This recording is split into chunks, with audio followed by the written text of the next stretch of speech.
きてるその意味を探し続けるそれが生きることさきっと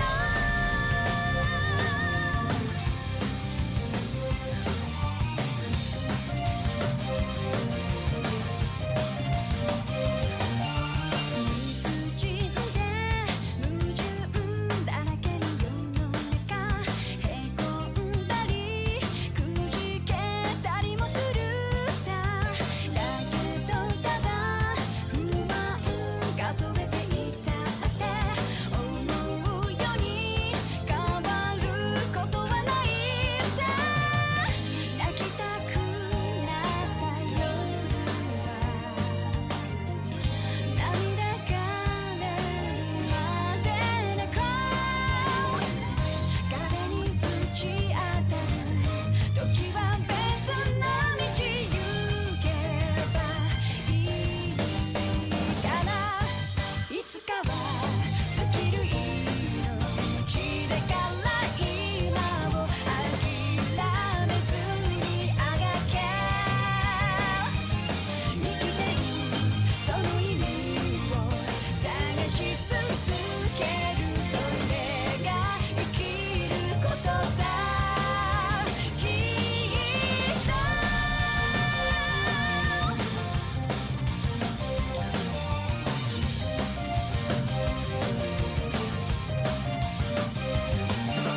探り合い本音見せない世の中誰だって傷つきたくないさだからただやり過ごすことばかりでわかるはずないとかっこつけるわからってほしいなら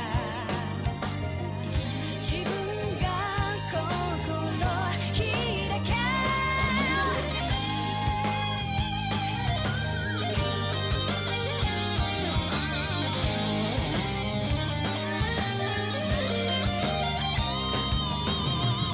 言葉に隠した思い受け止めることが始まり感じるぬくもりと痛み分かち合うのが信じること出会ったその意味を探し続けて絆つないでゆくずっと尽きる命だから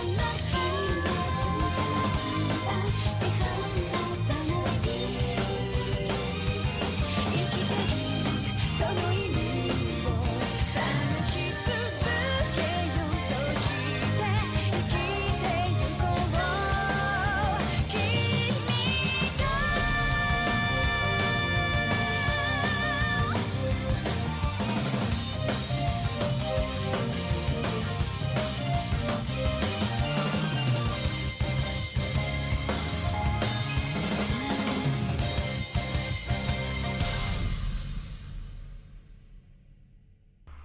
All right, I am good to go.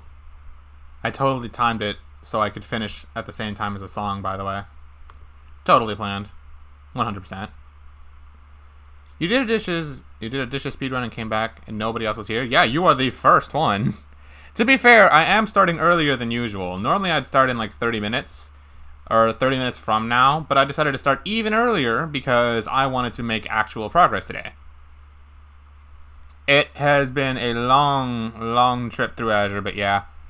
Also because I was sort of planning for this to be like a shorter-ish stream than usual. Because like, I do want to cut off a few hours in, and then get some food, and then come back. But not only do I want to just get food, I want to make it.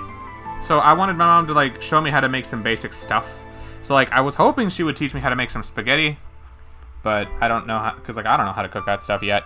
But I want to learn, so that way I can make it for myself and I don't have to like depend on her for food all the time, you know? Also, hi Wilts. Nice to see you. So, because I'm gonna be cooking the food, that's gonna make it take longer than the usual 1 hour I would take to just stop and, like, heat something up, you know? So, that's why I'm starting a little bit earlier to, like, hope I can recompense the time. Yeah, it's gonna be either spaghetti or macaroni and cheese, which, funny enough, I still don't know how to make that either. So, yeah, I'm gonna be learning something today. That, or maybe my mom will get some food on the way back. She did mention wanting to stop for some tacos at this Mexican shop on the way home. We'll see. We'll see. But either way, only benefits for us all around, because I get some more food that's, like, really good later. And, yeah, you heard cooking food. Hi, Kaito. You heard correctly. I'm gonna take, like a longer break in between stream times today than usual, so I could actually cook food. Either macaroni and cheese or spaghetti. I do not know which one I'm gonna want to try to learn to make today. You were craving carne asada fries a few days ago. Well, did you get them? Is my question. This is important information, Bikro. Did you actually get carne asada fries? No? Oh. This is sad. Mission failed.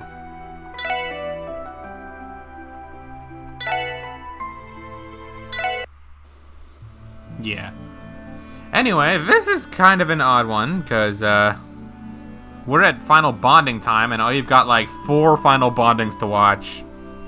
You got your first dose of the vaccine today? Okay, nice. Just as a forewarning, the first dose doesn't do very much. Maybe you'll get, like, a light headache, maybe not. The worst you'll feel is, like, arm soreness. It's the second one you gotta watch out for. So now it's final bonding time, and I don't know what to do here. Preparations are nearly complete. What are you up to, Tio? I am performing a final systems check on the Merkaba before tomorrow's operation. I will not have time to do it tomorrow since we will be disembarking. Once we gain access to the communication mainframe, I will leave the rest of the hacking to Yona and Fran. You're just a bit tired? Nice, I guess. Better that than worse symptoms, you know? I think I get it. Not being here to do it yourself is a bit of a disadvantage. It is okay. I will be done soon, so do not worry about it. As our leader, you should be saving your energy and not worrying over the little things. Hardly. It's still my responsibility to make sure we're fully prepared for tomorrow.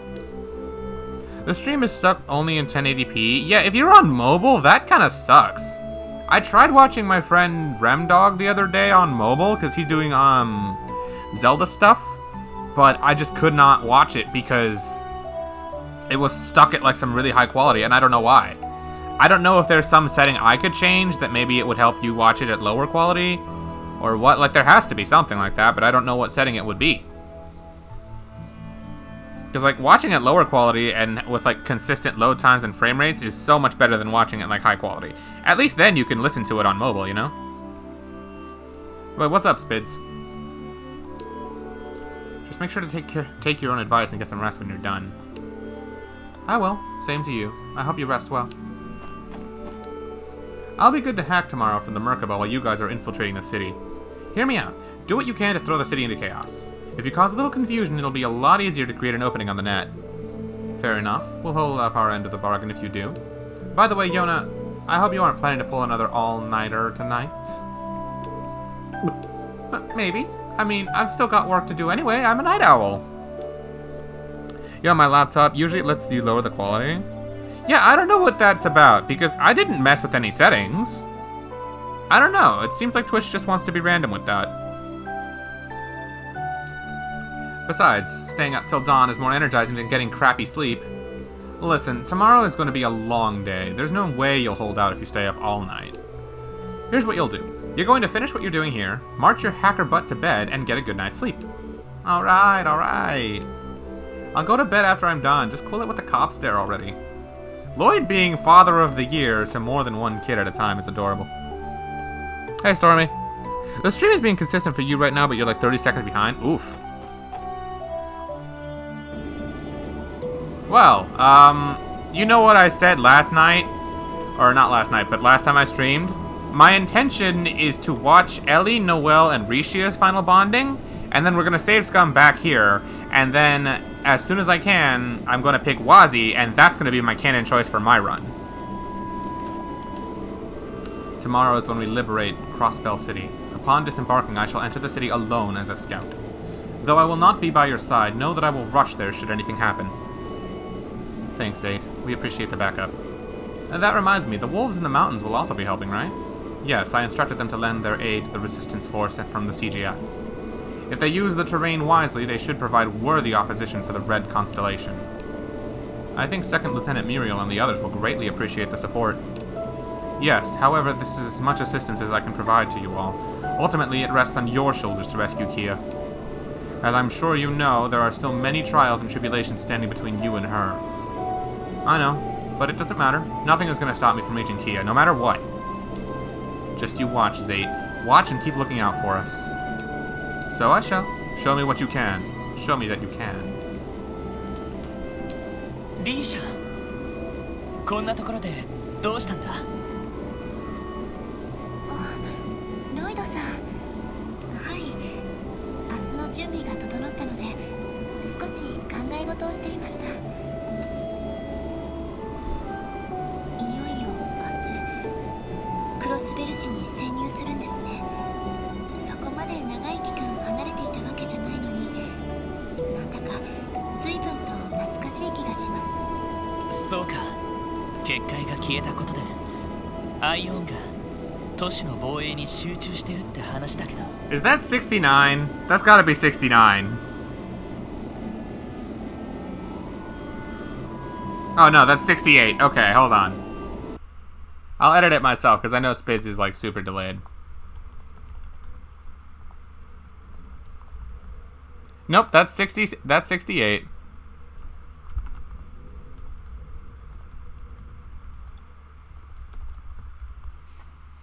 There we go. アルカンシェルの人たちは今頃どうしてるだろうな。多分おそらく今も練習を続けているんだと思います。 Well, yeah, Stormy, that's a ridiculously safe bet. The count is already at 68, and of course they're going to say it at least 2 more times. But probably not more than 22 times. That's a ridiculously safe bet. いつ何が起ころうとも舞台の完成度を高めるために前だけを向いて揺るがない。それがイリアさんの生き様であり、アルカンシェルの流儀ですから。確かにそうかもしれないな。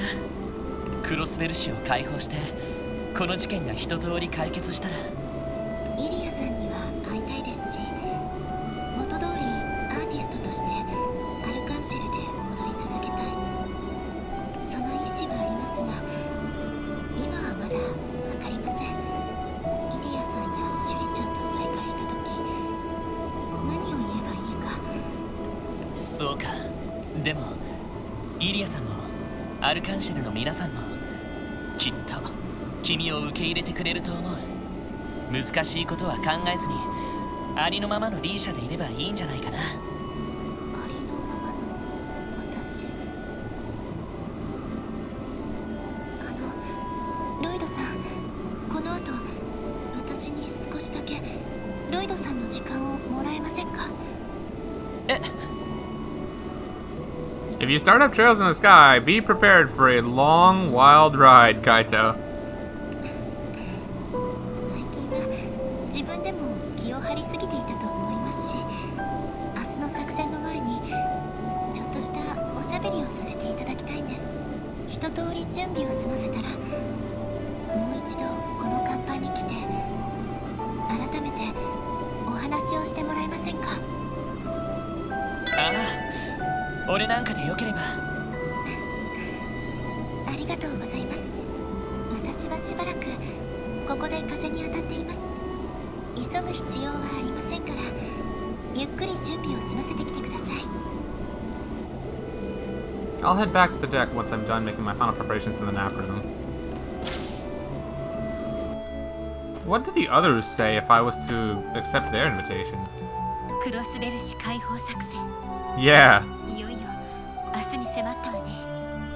ベルやおじさまに会ったら一連の事件の真意を問いただして、できるなら説得したいと思ってる。でももしそれが叶わなかったら、対立は避けられないだろうな。This gives you Cold Steel 2 vibes? Well, that's because it should. Remember, this game is taking place at the exact same time as Cold Steel 2. もう私もその覚悟はとっくにできている。危険を顧みずに手を貸してくれる多くの人たちに報いるために、何よりキーヤちゃんを取り戻すためにも私たちは絶対に負けるわけにはいかないのだか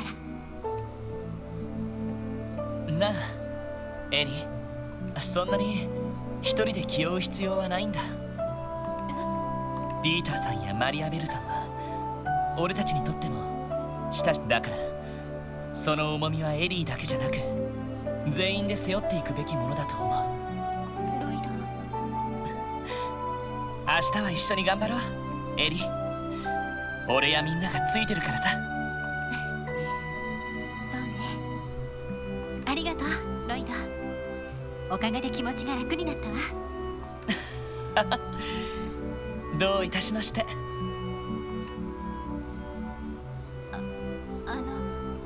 ロイド、明日の準備を済ませたら後で甲板に来てくれない？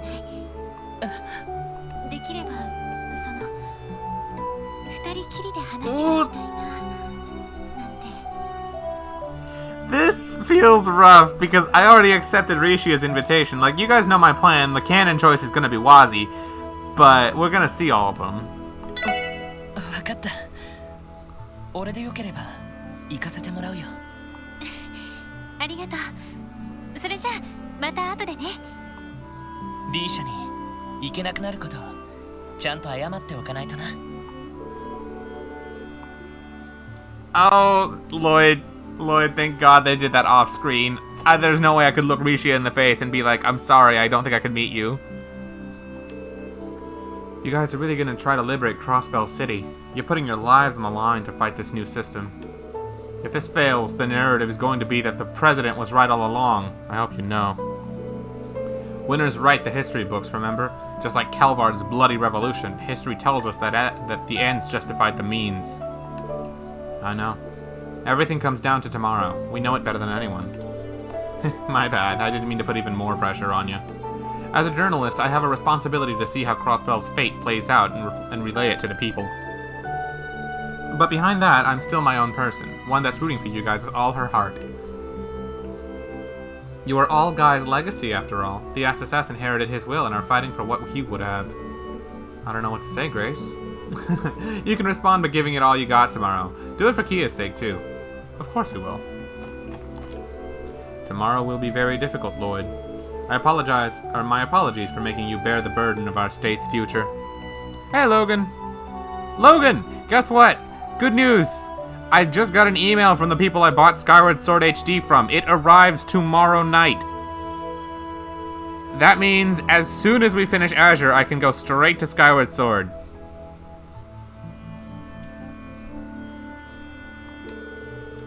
As one of its two highest representatives, I beg for your forgiveness. Hey, Sky. Yes, you did. You came just in time. We're just talking to everybody before we start doing final bondings. When am I playing Skyward Swords?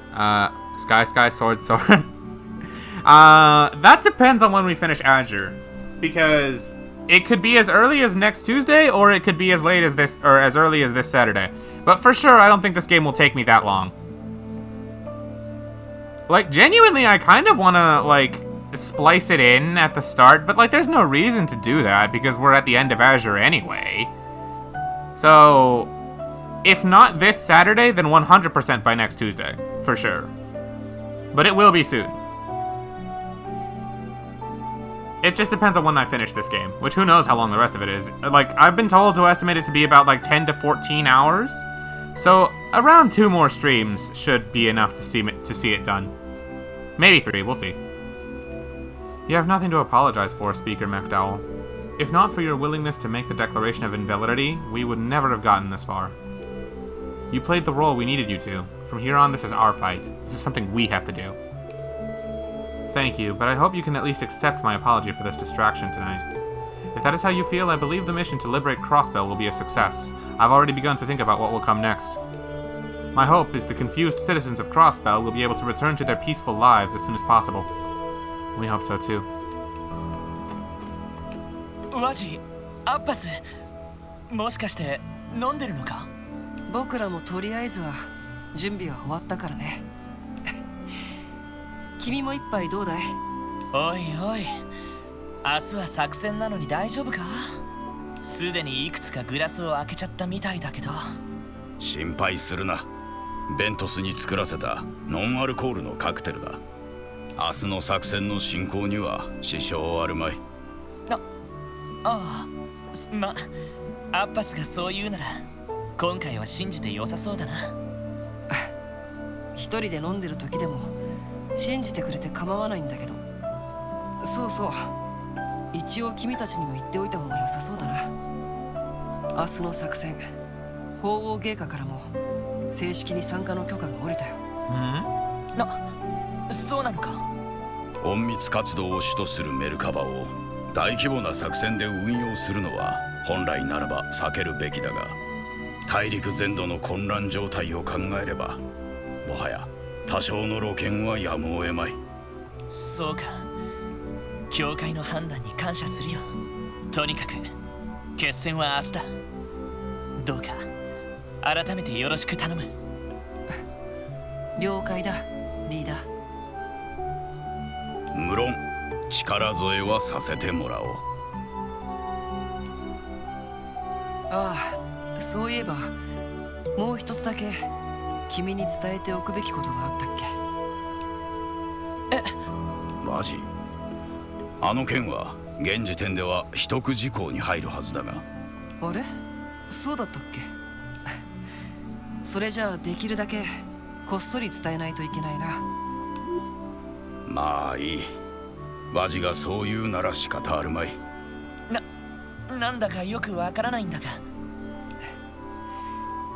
君たちに大きく関係することさ。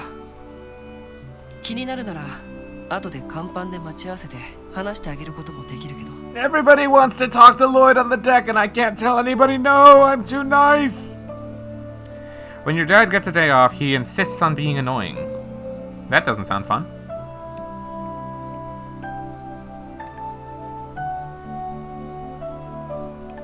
Oh, thank God for the power of saves coming. そうかい？それならいいんだけど、気が変わったらもう一度声をかけるといい。 What's up, Lloyd? Hey, Randy. Doing some maintenance on your weapons? Yep, tomorrow's operation will pretty much be the turning point in all this. All of them? Here's the thing. What I'm gonna do is we're gonna watch Ellie, Noelle, and Risha, all of them, and then we're gonna save scum between each, and then we're gonna come back, and then Wazi will be my final one because I want him to be the canon choice for my stream. So in case I ever need to like transfer the data for like New Game Plus or whatever, Wazi's gonna be the person I have, whatever benefits from Final Bonding come with that. That means it's gonna be Berserker's time to shine. Gotta be ready when the moment comes. Come to think of it, we've been so busy lately that I haven't had time to do the same myself. Maybe I should work on my tonfas tonight while I have the chance. See, now you're thinking. Luckily, your tonfas don't have small bits that need to maintain in like a rifle would. You'd probably be good just throwing on some polish and giving them a good rub down. Yeah, I guess you're right. Thanks for the advice, I think I'll do that later. ロイドさん、お疲れ様です。お疲れ様です。お疲れ様。ノエル、フラン、明日の作戦が迫ってるのにここはなんだか和んでるな。すみません。武器の手入れ中にフランが入ってきちゃって。お姉ちゃんの応援に来たんですよ。私は明日の準備をバッチリと済ませましたから。それは頼もしいよ。フランもオペレーターとして活躍してもらわなきゃならないし、しっかり英気を養ってくれよな。はい、もちろんです。というか、そのためにここに来たんですよ。なんといっても私はお姉ちゃんのそばにいることでエネルギーを充填できるんですから。あながち冗談でもないのかもな。もうせめて邪魔はしないでよね。ロイドさん、私の方は今夜のうちにもう一度指令に連絡を取っておきますね。明日の作戦の最終確認もしておいた方が良さそうですし。ああ、よろしく頼むよ。ノエルは明日俺たちと一緒に市内に潜入することになる。万全の準備を整えてしっかり休んでおいてくれ。はい。ねえねえお姉ちゃん、このままじゃ今日のおしゃべりが終わりそうな雰囲気だよ。せっかくのチャンスなのに本当にこのままでいいの？チャンスってフラン、いい加減に。どうしたんだ？何か問題でもあったのか？いえ、頑張れお姉ちゃん。後でいいんですが、甲板に来ていただけませんか？ God, I feel so bad having to tell her no. 大したことじゃないんですけど、ロイドさんにぜひともお願いしたいことがあるんです。I feel so bad for this. そうですか。いえ、気にしないでください。本当に大した用事じゃありませんから。仕方ないですね。ロイドさん、気が向いたらまたお姉ちゃんに声をかけてくださいね。I feel bad for telling her no. Of course I do. ああ、わかったよ。Alright, well, let's go see Ellie on the deck.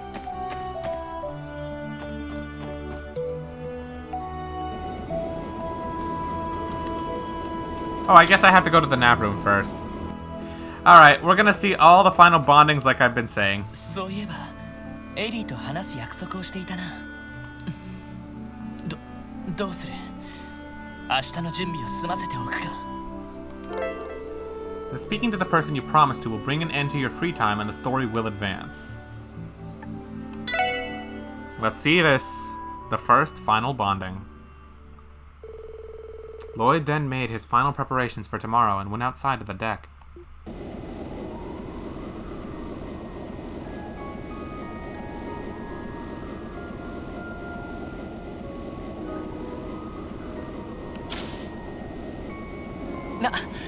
Eddie, 先に来ていたのか。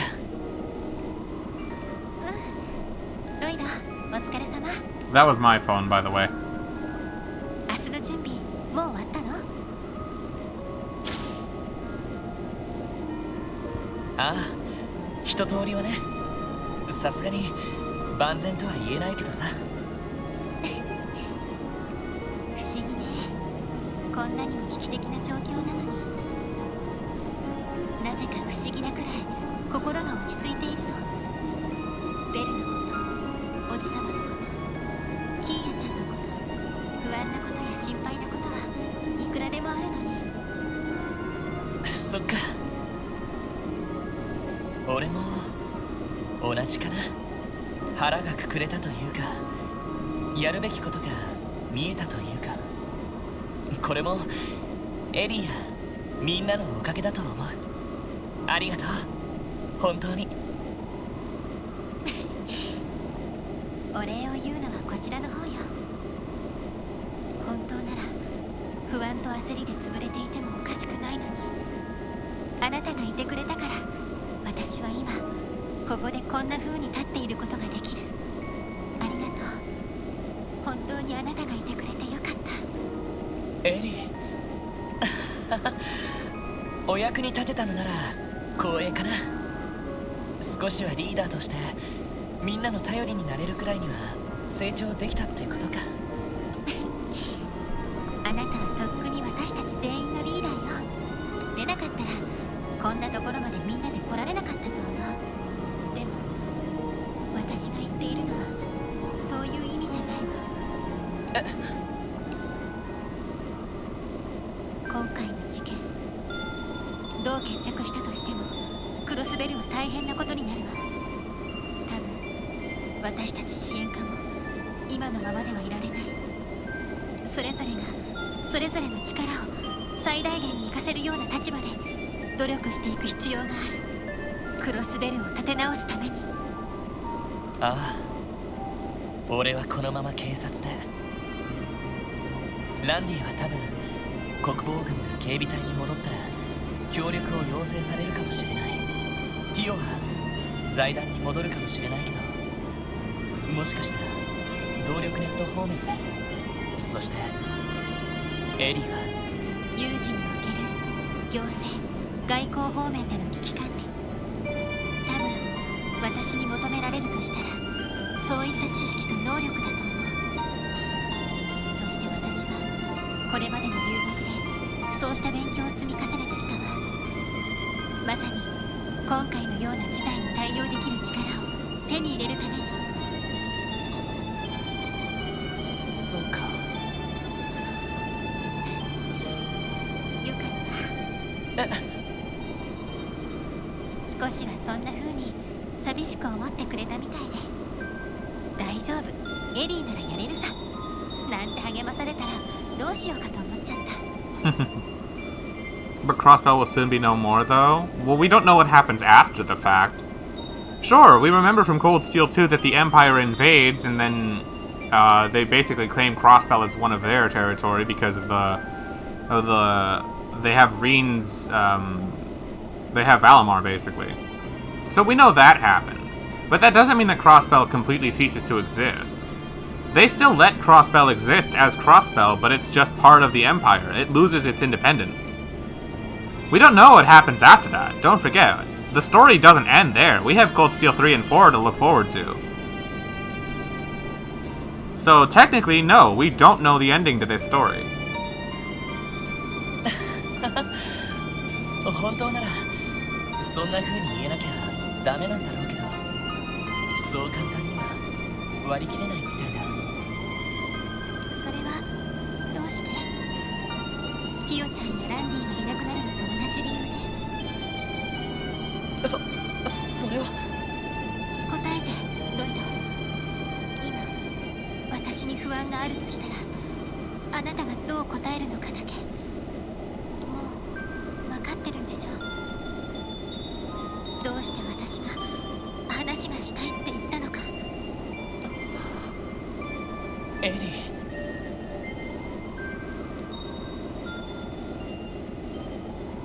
最初はさ、ぼんやりとした憧れだったんだ。その子は可憐で凛として、それでいて包容力もあって、出会った時からいろんな意味で綺麗な人だなって思った。これでも最初はかっこつけて平気なふりして話していたけど、白状するとずっとドキドキしていたんだ。ロイド。さすがに1ヶ月もすれば住む世界が違うお嬢様なんて風には思わなくなったけど、それでもずっとその子の同僚であるということは、俺にその子の相談を受けたり、ささやかだけど力になれたのは俺にとって何よりも嬉しかった。そして1年近く経って、楽しいことや苦しいことを全部一緒に乗り越えてきて、離れ離れになったけど、やっとの思いでまた会えた。今もまた出会った時みたいに、いや、それ以上にドキドキしている。ロイド。好きだよ、エリ。仲間として、家族としてだけじゃなく、一人の女の子として。ロイド。 This scene is literally the most beautiful thing you've seen in a long time. Yeah. 私もあなたが好き。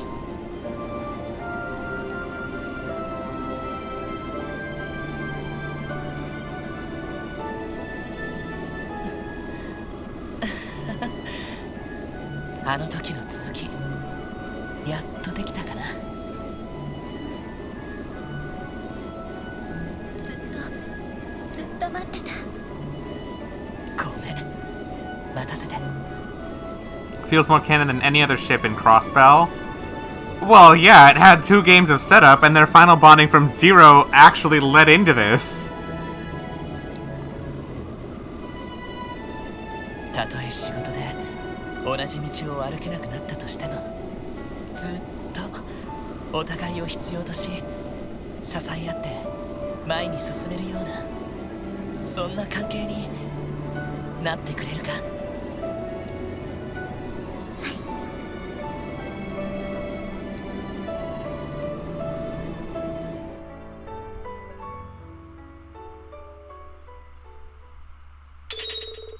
Star Blast 3, because I picked her in 2 games. Fine Ellie together. Hold up. Hold up. Tell me right now. Well, actually, I don't know if the game has saved it or not. Oh boy. Oh boy, this is weird. Because, like, this is where I would normally cut it and then look back to, like, get the other final bondings. You think the game saved it? Okay. Because I don't wanna watch these cutscenes of the next day without having first watched the other final bondings. I feel like that'd be really bad pacing. Yeah, the achievement showed up, so let's see.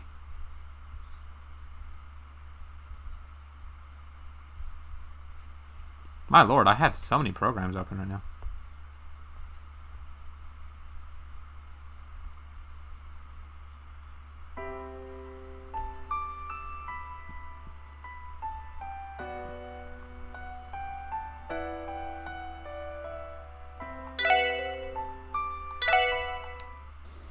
Hey, Castillo.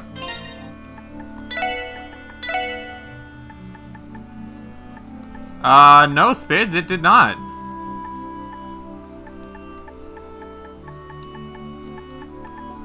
It did not save it. I think what needs to happen is I need to watch the cutscenes that happen after and then get to a point where the game allows it to save. I reloaded because I want to see all of them. So, yeah. It only saves the achievement if you do the final bond event, then do the following cutscenes, and then save. Okay. No worries. Unfortunately, that means we have to, like, hyper skip it, but... yeah. I feel bad, because, like, it's a really romantic scene, and, like, I want it to keep, like, pacing, but oh well. So... is what it is.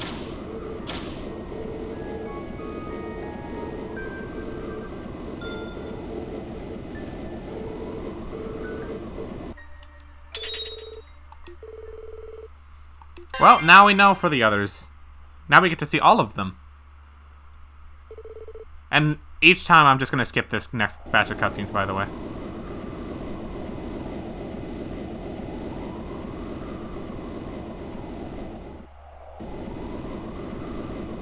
Because I assume this is the same no matter who you pick. Hey, there's Kevin.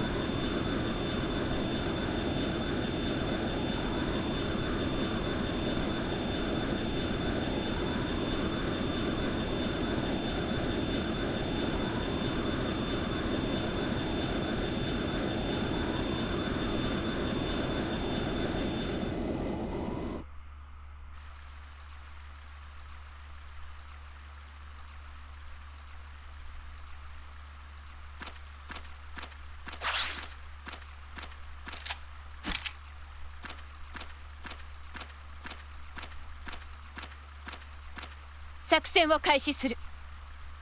クロスベル警備隊所属独立解放部隊および新郎部隊オープンコンバット。 Yes, Mom!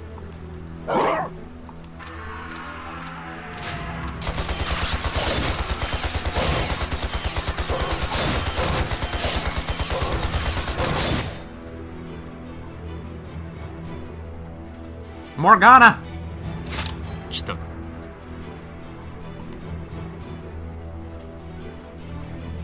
Hey, you.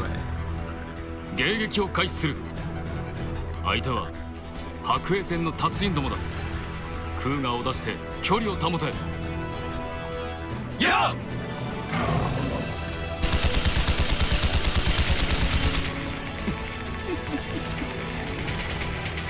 血は気肉踊る展開ですね。始めるとしましょう。かしこまりました。獣どもを駆逐しつつ敵両兵団を翻弄する。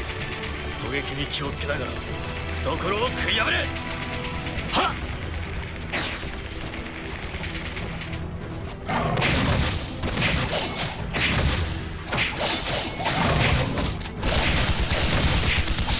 Let's go, Hey Yue.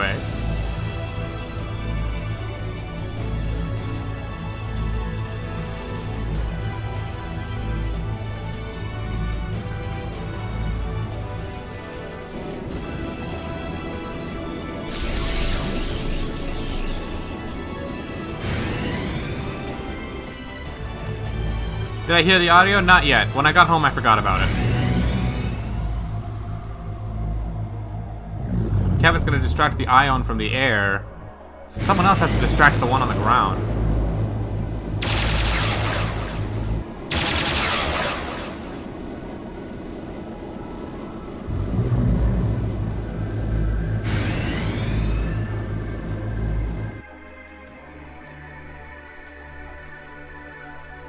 The scenes after are the same no matter who you pick. Cool.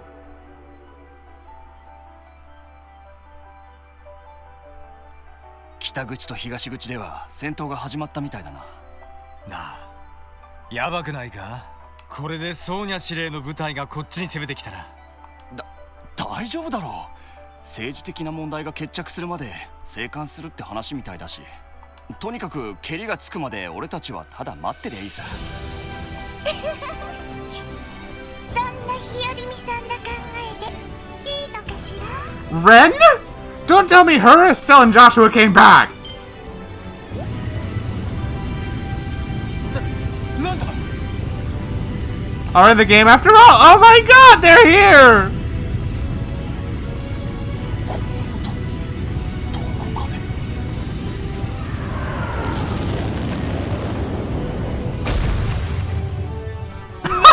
They did come back! 赤いアイオン。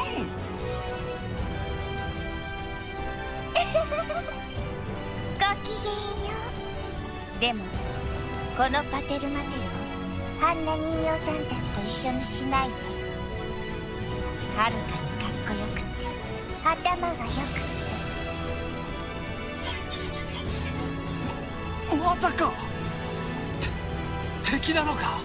兵士さんたちはどうでもいいけど、踏みつぶされたくなかったら下がっているといいわ。 Yes, I'm seeing this. It is indeed Ren. ほら来たわよ。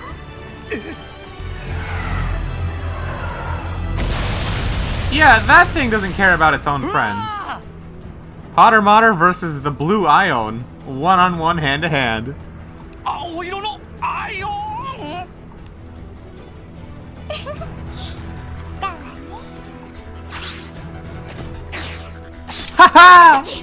いいから下がりなさい。その程度の戦力で介入できる勝負じゃない。鉄橋まで下がるぞ。ねえ、無茶しないで。私たちも全力で援護するから。パテルマテルも強化されたけど、それでもパワーはあちらが上だ。翻弄しつつ勝機を見出すしかない。分かってる。これ以上あの人たちが暮らす地を勝手にはさせない。行きましょう。エステル、ヨシュア、パテルマテル。 They've really gotten close, haven't they?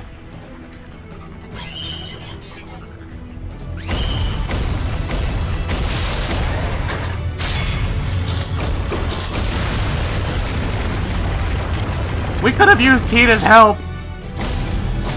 We should have invited Tita to come with us.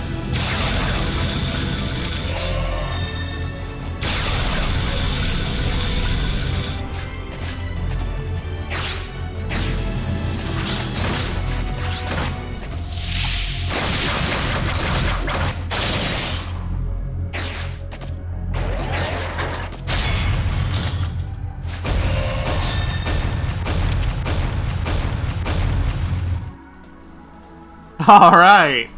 すごい。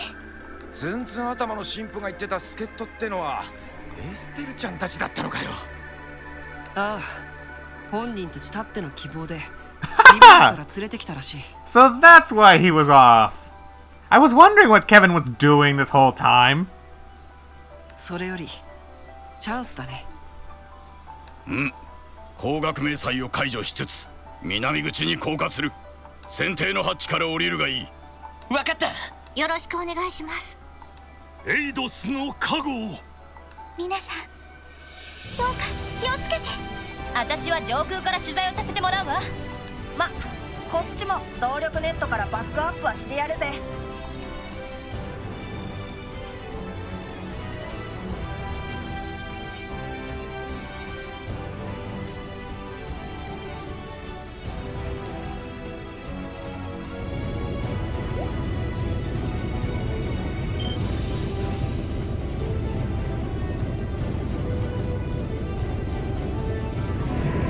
Why is there like a barrier-esque still surrounding Crossbell City? I thought we already dispelled it.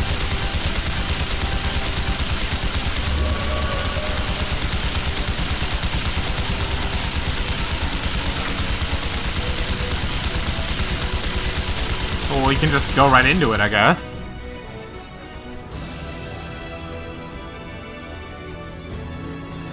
What's going on? なんとか課長たちと連絡を取りたいけど、なんだこの青白いもやは。まるで総員で塔で出ていたような。人通りも全然ありませんね。まあ街の外で戦闘が起こっているから。ティオちゃん。なんだ、どうした？中央広場から共鳴音が聞こえます。あの大金です。何？行ってみましょう。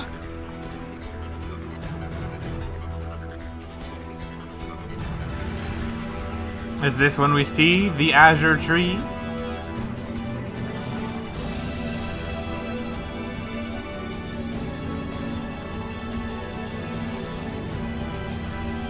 これはクロスベルシを包んでいた結界と同じような。 There's our 69th barrier. 多分同質のものです。そして金の共鳴がこのもやを発生しているのかと。おい、何のために？これは気をつけて、周囲から来ます。しかもこれは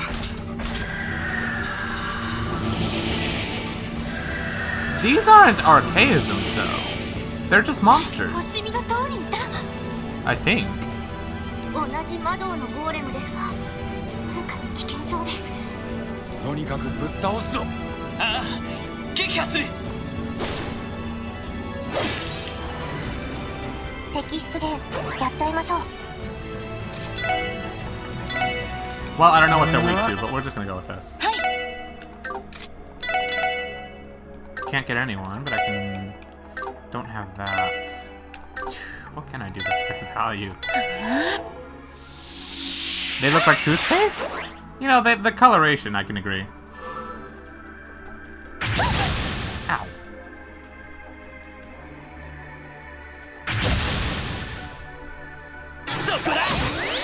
Nice. 行くぞ。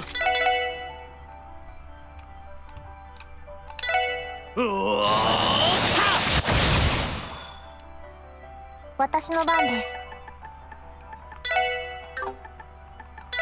ドライブ I've 開始。 gotta reorganize Tio's build so she has better, like, crazy arts. By this point, I should probably give her Genesis Flood for sure. それ。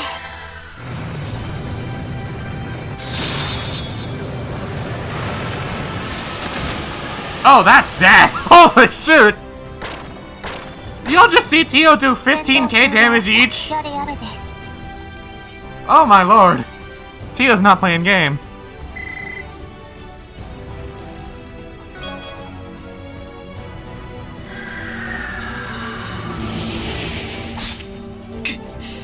どうしてあんなのが街中に。まさかおじさまたちが放ったとか。そんな絶対に許されないです。でも可能性としてはそれが一番ありそうだね。どうやらこの金も関係していそうだけど。また来ます。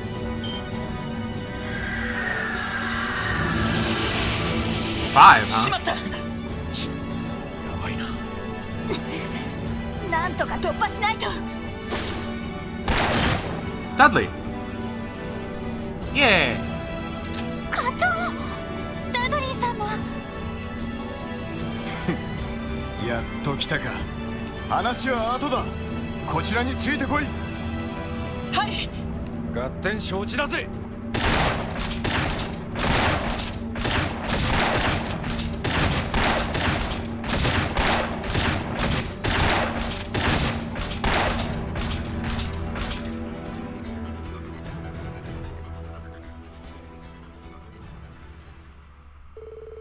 Wood and the others then took a complicated route through the Misty City, which eventually led them to the Geofront D sector in the downtown district.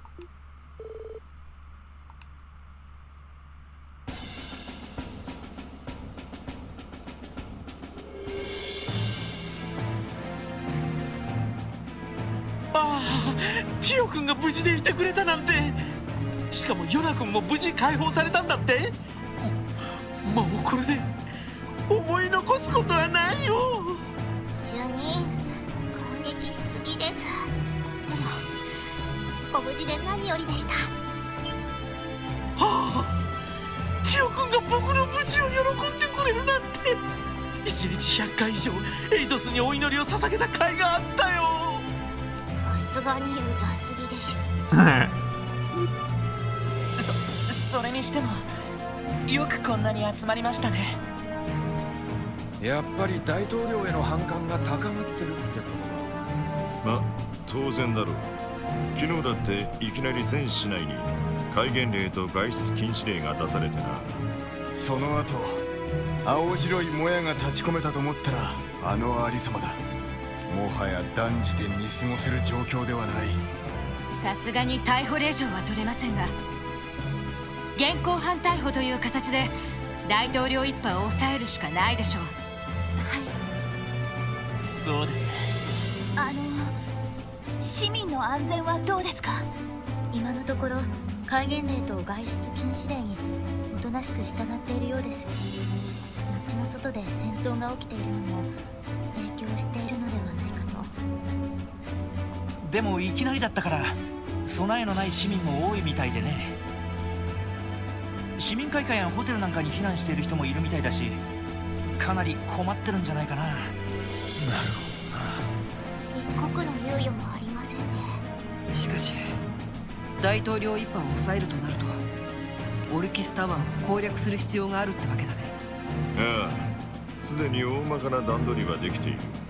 市内に残った遊撃士たちと連携もできそうだしな。あとはお前らが来るのを今か今かと待ってたってわけだ。課長、待っててくれて感謝です。それで具体的な段取りはどのような？現在タワー前には先ほどの魔導兵の大軍が守りを固めているようだ。それをここにいる全員と遊撃士たちで強襲する。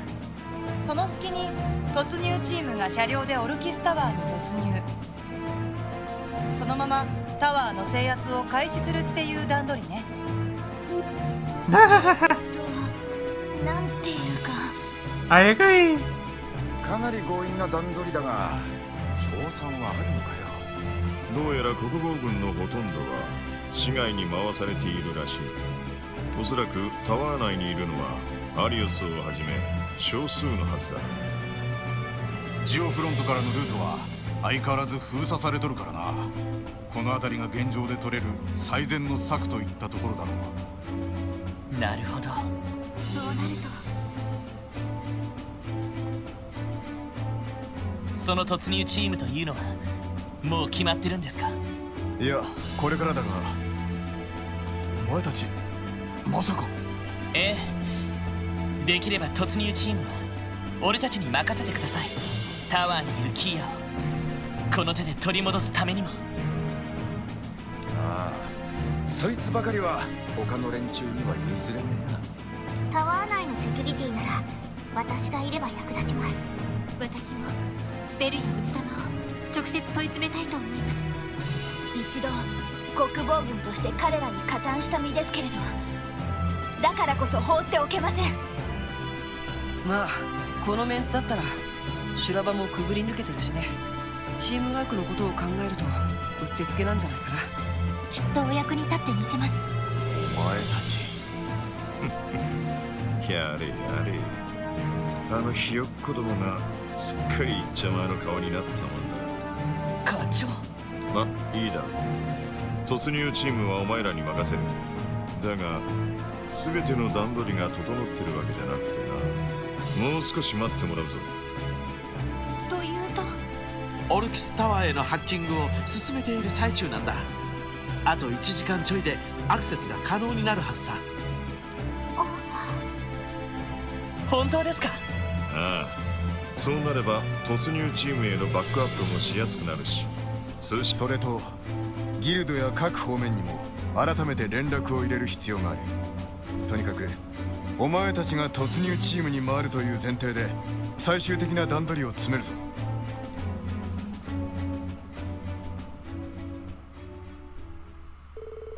Afterward, Lloyd and the others worked with Chief Sergei to put the final touches on their plan to infiltrate Orcus Tower. Then it was decided the team would return to the SSS building to retrieve the orbital car for use in the operation.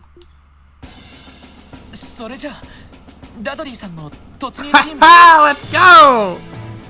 Welcome aboard, Dudley!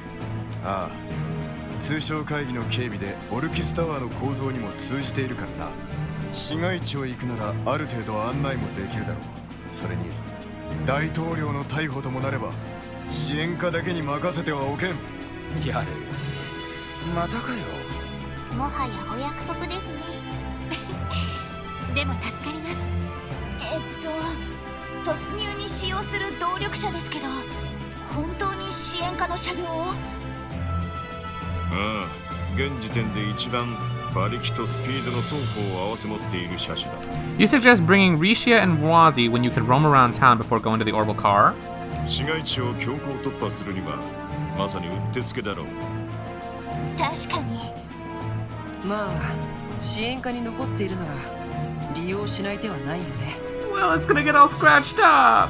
ですが、この数で市街地を動くとさすがに目立ちそうですね。ならば同行するメンバーを絞り込むがいい。それ以外のものはここで待機していればいいだろう。了解しました。Ultra Combo! That's all of them! I did not expect Lloyd and Dudley to have a combo craft. That explains who the last one was. Hearts of Iron. Alright, well this was definitely unexpected. Oh boy. Well, Dudley, you'll be joining my party, I suppose. Oh, I have to bring Wazi and Risha. Oh, that's bad. That's actually bad. I wanted to bench Randy. But I guess all of them have to be, huh? Permanent party for the rest of the game. That's unexpected. Alright, I'll be right back. I need to go to the bathroom real quick.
Alright, I'm back.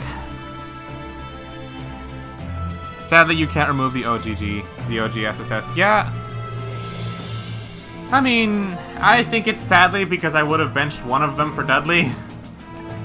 It's like I kind of want to use everybody right now, but oh well.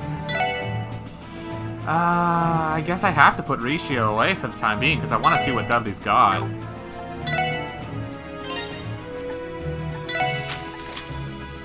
You need a slot upgrade? Oh god, we have to go see an ordnance shop ASAP. Keeper. Automatically recover from KO once per battle.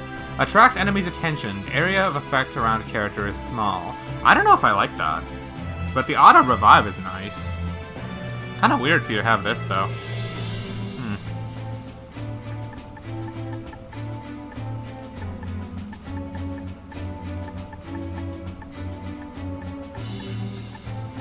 Are there 3 Master Quartz of every element? It feels like there's 3 of every element.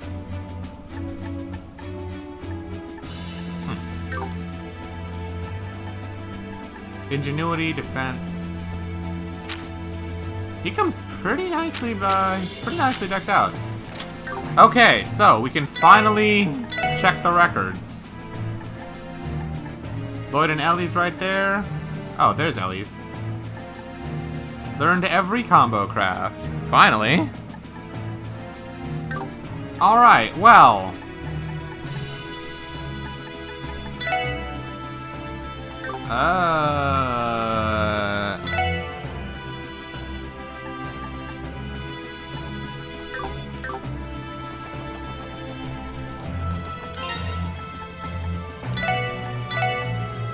Okay. So, now that we have the quick save. Okay. So, here's a question. Wouldn't it be horribly pace-breaking for me to go back and watch the other final bondings right now? Or should I do that anyway? And then, you know, skip a bunch of the cutscenes to get the achievements. And also to see all the emotional scenes. What do you guys think I should do? Should I just keep going right now? Or should I go back? Just clear them out of the way now? Okay. Like, it's... The pacing is gonna be broken no matter what I do anyway at this point, so yeah. Okay.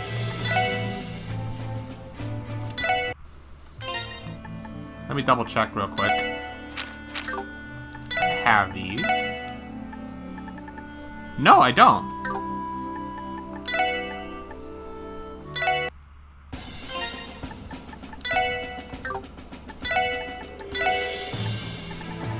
Why?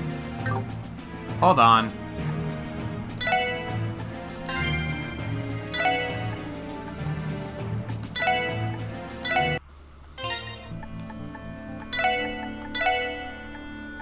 Okay, now I have them. Okay, I just had to make an actual save data for it. I didn't need to make sure I had the, I didn't need a quick save. I needed the actual, like, thing. Ellie, Randy, Tio, Wazi, Noel, Rishia. Who's this one? Did I forget somebody?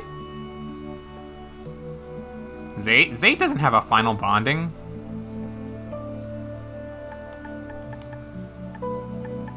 This must be something else, then. And who knows, this must be getting it all. They're getting all of them. Learned every combo craft. Well, I'm getting this.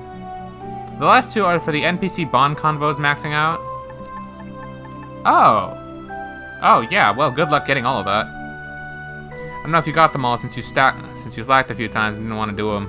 I did not. For sure, because like after like chapter 2, I just didn't want to keep getting like, because like not to disrespect you guys or anything for the help you give me, because like I do appreciate it, but after like chapter 2, it honestly felt like I was just getting my hand held and guided through the game entirely instead of it being like my own first playthrough, and I just didn't want to do that because I felt like it was detracting from the entire reason I was even playing. You know, I don't want to do a guided playthrough my entire like my first run, you know. So that's why I was like, I'll just see if I find them myself. If not, then that's fine. So I'm fine missing out on like 50 points for post-game stuff. We've still got 12k. Or 1k 200. Like, that's still plenty. Anyway. Who to do next? I'll let you guys decide. Do you want to see me do Rishia, Noel, or Rishia or Noel right now? Because, like, Wazi's gonna be the last one, because I plan to keep him. Rishia? Okay, we'll see Rishia first.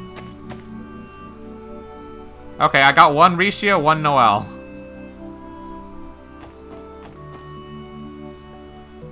You just want to save the best for last? Well, I mean, that's fair. Noel? Okay, we'll do Noel and then Rishia, and then we'll do Wazi for canon.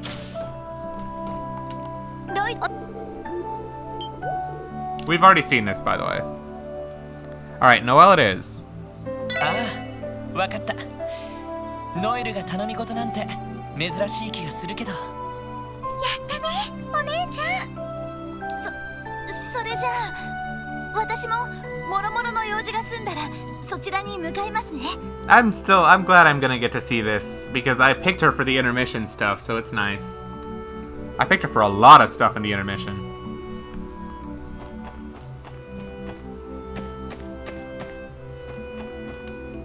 そういえばノエルが頼み事があるって言ってたな。どうする？明日の準備を済ませておくか。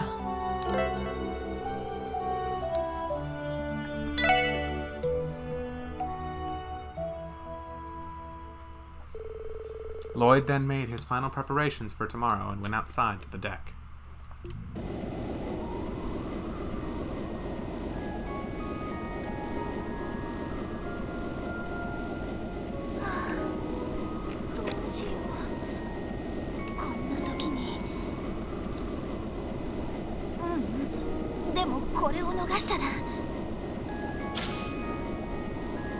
ノエル、先に来てたのか。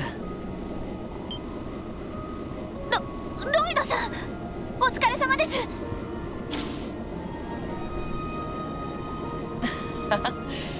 そっちこそお疲れ。ソーニャ司令との連絡も済ませてくれたみたいだな。あ、はい。連絡通り明日の作戦ではベルガード門、タングラム門の部隊を昼過ぎまで待機させてくれるそうです。それを過ぎるとさすがに介入せざるを得ないそうですが。そうか。まあ一時的に待機してくれるだけでも助かるよ。そうなると俺たちの役割がますます重要になりそうだな。はい。多分市内の国防軍は都市防衛に回されるはずだ。市街地で国防軍とやり合うのはなんとか避けられると思う。いえ、それについてはもう覚悟は済ませています。ただちょっと自分が情けないなと思って。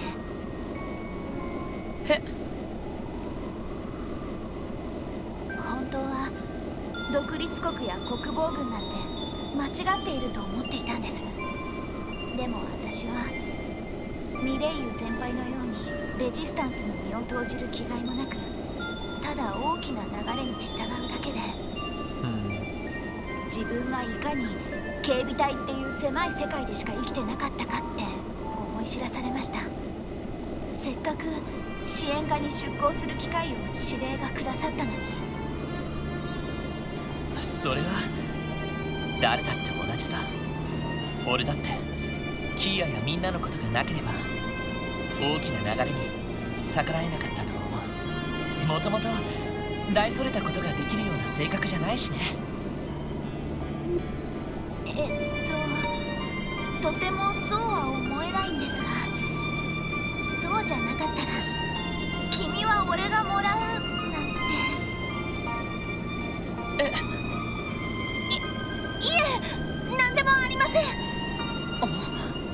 いずれにしても大切なのはきっかけがあるかどうかだと思う。そして君はそのきっかけをつかんで俺たちと共にいてくれている。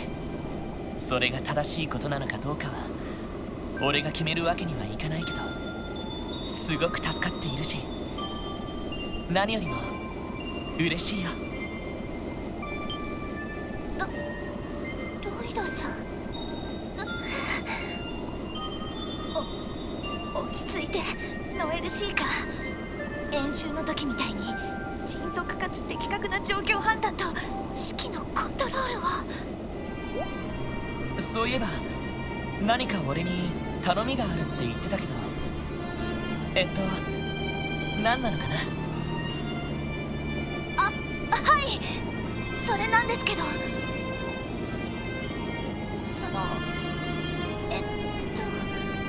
変なことを聞きますけど、ロイドさんってお付き合いしている人がいたりしますか？いえ、深い意味とかじゃなくて、そうだ、フランとどうなのかなって話してて。ああ、なるほど。そういう話、女の子は好きそうだもんな。残念ながら今はいないよ。周りにいい子がいっぱいいるのに、ちょっと不甲斐ないけどね。そんな。わざとじゃないよね。It's a little late to be asking that.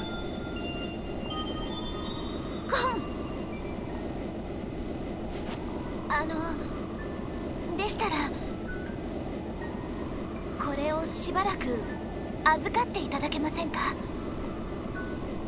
これってクロスベル警備隊の認識タグかい？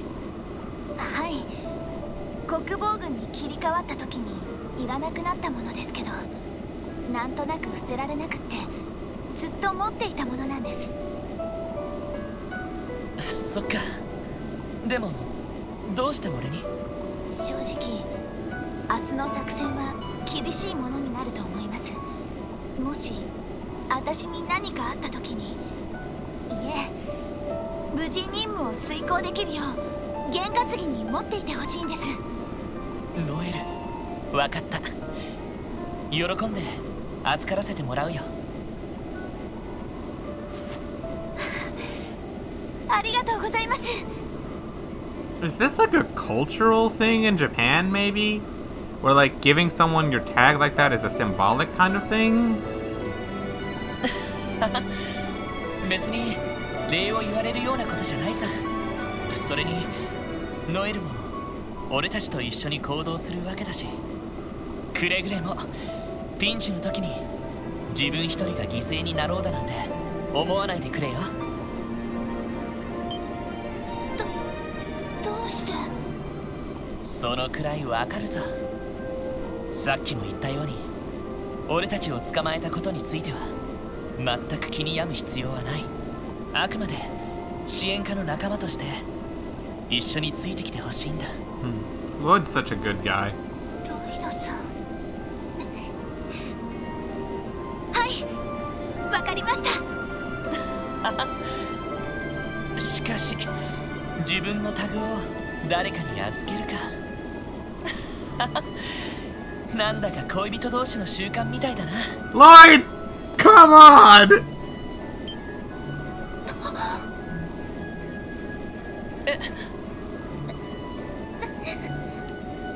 ノエル、その He just noticed! もしかしなくてもそういう意味だったりする？ Come on! そっか。その返事になるかどうかわからないけど、これを預かっててくれないか？それってクロスベル警察の？一応現職の警察官だから自分で身につけておくべきものだけど、この事件が解決するまではノエルに持っていてほしいんだ。その後に改めて俺の方から申し込ませてほしい。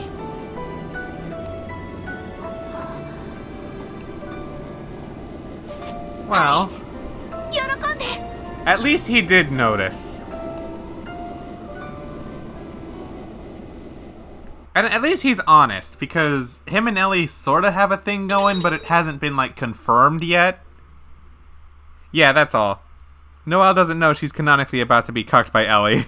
Yeah. Yeah. Ellie had a much stronger one. It's not a direct confession, yeah. Hold me, Noe. No, Ellie didn't get a kiss. She only got a hug. The sprites may have looked like it, but they weren't. Oops. Can I turbo mode through these? I can turbo mode combine it.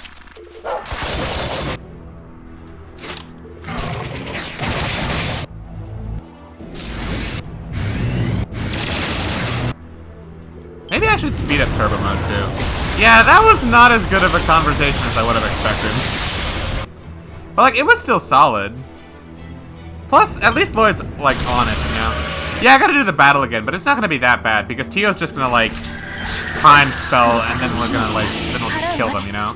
I already know they're weak to time. At least I think they are. Lloyd has feelings for Ellie? Oh, right, because Zero canonized it. And like, that's when Lloyd and Ellie confessed, so yeah.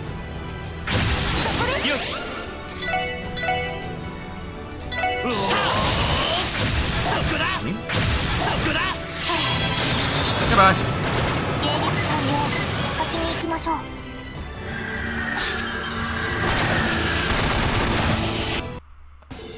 Turbo plus this really does make this super fast, by the way. I love that.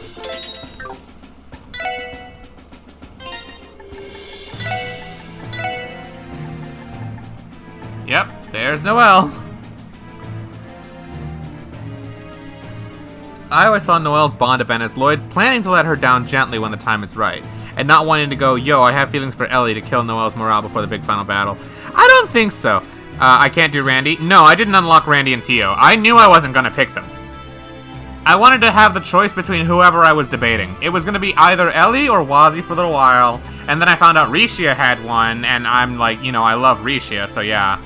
And then Wazi is just obvious. I love Wazi.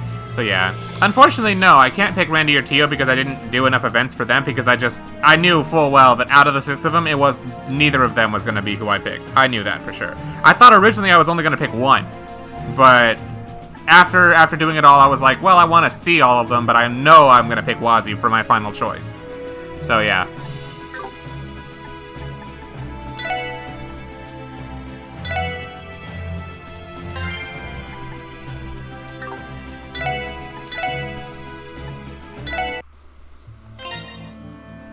YouTube link Tio final bond. Yeah, we're gonna see it. We're gonna see it. Like maybe I could screen share it on YouTube or something. Yeah. Let me make sure that this stuff is here, by the way. Okay, yeah, we still have Noelle. All right. Time for Rishia, and this one's gonna be a much more interesting conversation. Risha. We've already seen this. ああ、俺なんかでよければ。ありがとうございます。私はしばらくここで風に当たっています。Rishia was like top 2 for me, by the way. It was either her or Wazi in the end. I couldn't decide between the two of them until I came to the realization that like, if I get something good from this that carries over into future playthroughs, I would want it to be with Wazi because he's with you for the entire game, while Rishia is not. She's only here for the final chapter. So it was honestly that, plus between the two of them, I don't know, I can see myself using Wazi more because he doubles as a debuff bot, a spellcaster, a good physical attacker, or at least he's serviceable as one, whereas most art users literally cannot be used as physical attackers. He's just good all around with everything. So yeah, I felt like between the two, I'd probably benefit more of it with Wazi anyway. So that's ultimately what led for me to pick him. But genuinely just know that as characters go, it is fully dead-ass tied between Rishia and Wazi for me. I love both of them so evenly. It was only gameplay that was a deciding factor that made me put Wazi over her. That's it. 急ぐ必要はありませんから、ゆっくり準備を済ませてきてください。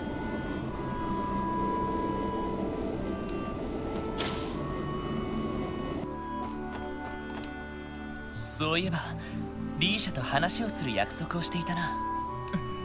どうする？明日の準備を済ませておくか。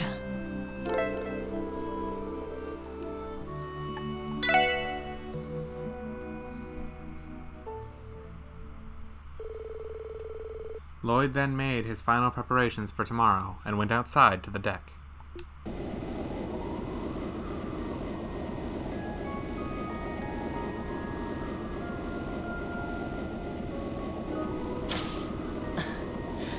すごい満月だな。ロイドさ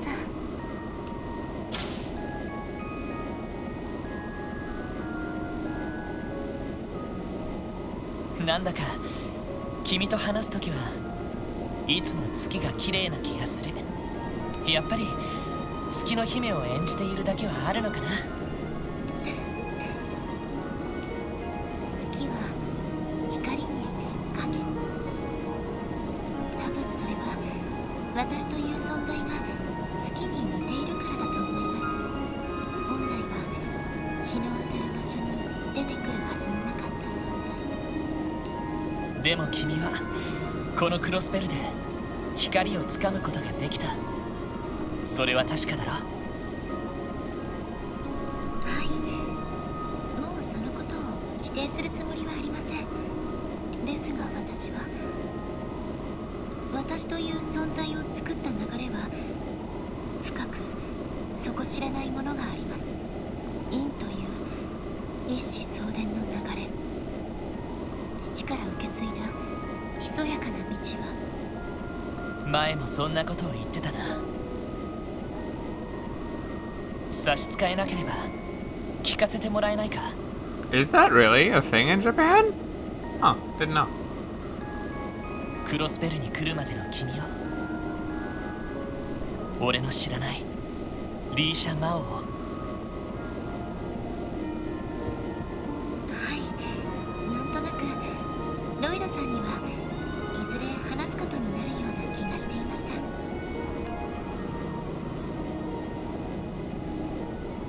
気づいた時には私は父と共にありました。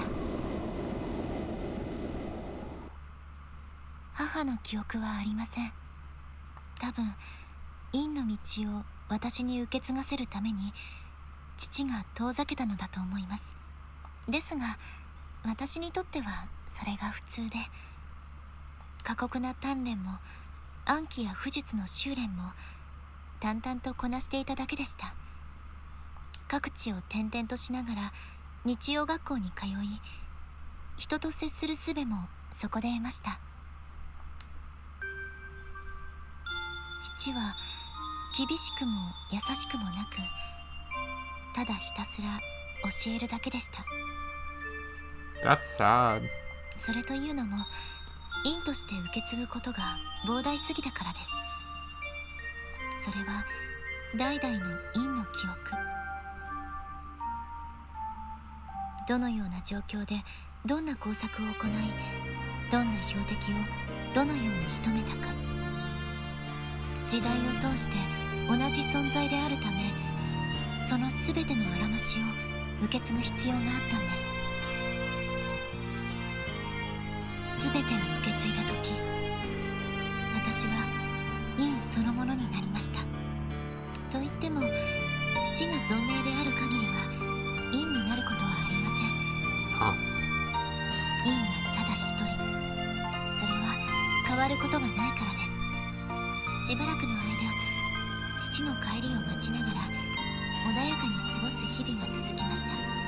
そして父が帰ってきたらいつ陰に継いでも問題ないように仕事のあらましを教えてもらう。すでに表の顔は持っていましたが、それが私にとって世界の全てでした。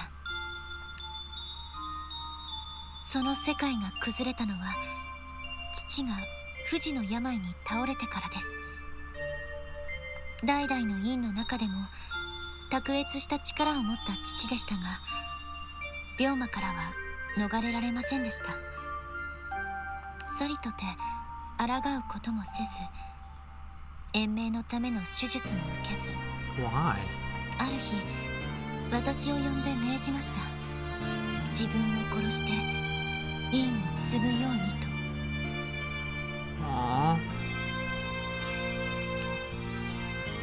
できませんでした。およそ父の言うことに逆逆らうことのなかった私でしたが、 Sure, I'll stretch after this conversation is な done. ぜかできませんでした。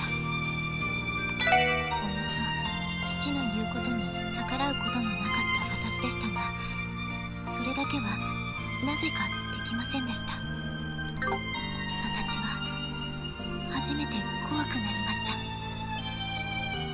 あれだけ父が丹念に仕上げた私が出来損ないだったのではないかと、死にゆく父を失望させたのではないかと応答する私に、父はふと苦笑して言いました。それもまたお前だ。お前の因はお前が決めるがいい。そして一月後、父は世を去りました。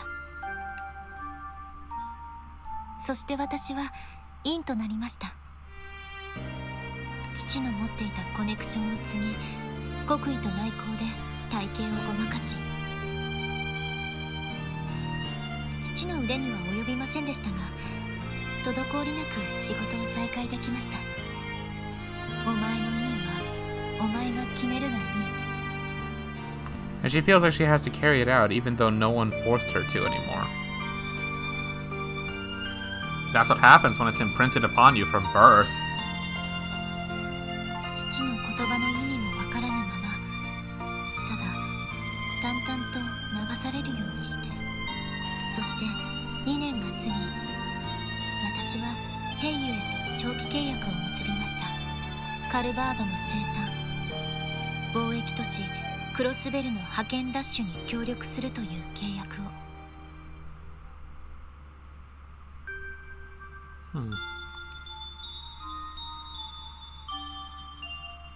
クロスベルに到着した私は、戦いに備え町の下見をする最中、歓楽街でとある劇場に入りました。そこではちょうど公開練習というものが行われていて、そこから先はロイドさんもご存知の通り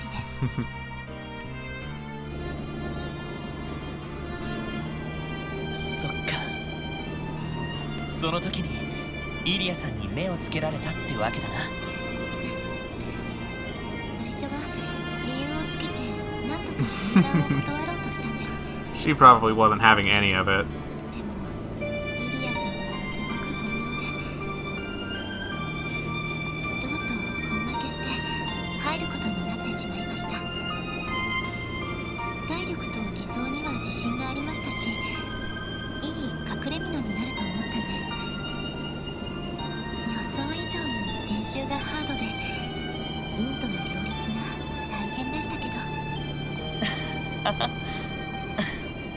ありがとう、リーシャ。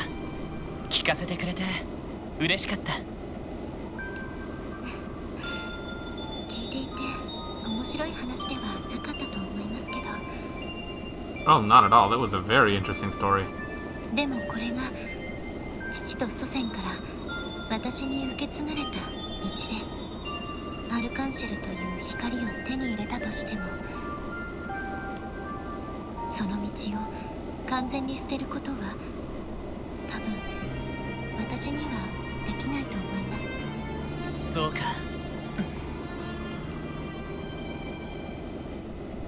お前の因はお前が決めるがいい。因は全てを受け継ぐ。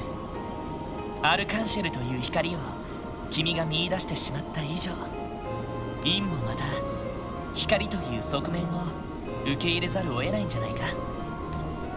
それはどんなものも時代が変わればあり方も変わる。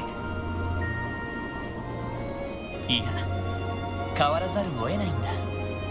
そうして人の歴史は受け継がれ、前に進んでいく。多分そういうことも含めてお父さんは言ったんじゃないかな。警察官として犯罪行為を進めることはできないけど、それでも君は君の因を目指せばいいんだと思う。あるいはここでインという存在を完全に断ち切るのも一つの道だろう。そうなったとしても多分お父さんは気にしないんじゃないかな。それもまたお前だって苦笑して。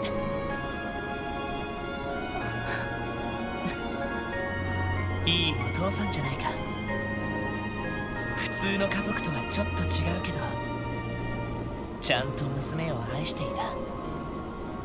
そんな風に俺には思えるよ。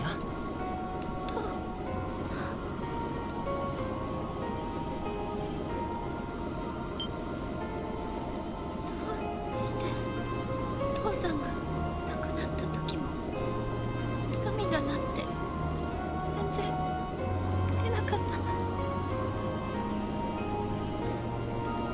He did love her, absolutely. 多分イリアさんたちとの日々で君もまた変わっていったんだ。これから先君がどんな道を進むかわからないけれどできれば俺もお父さんの代わりに見守らせてもらうよ。光をつかんだ君がどう変わっていくのかをね。ロイドさん、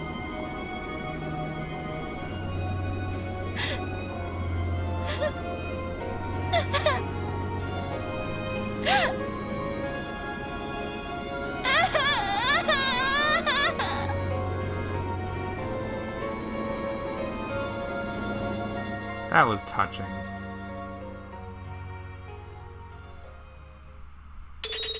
Yeah.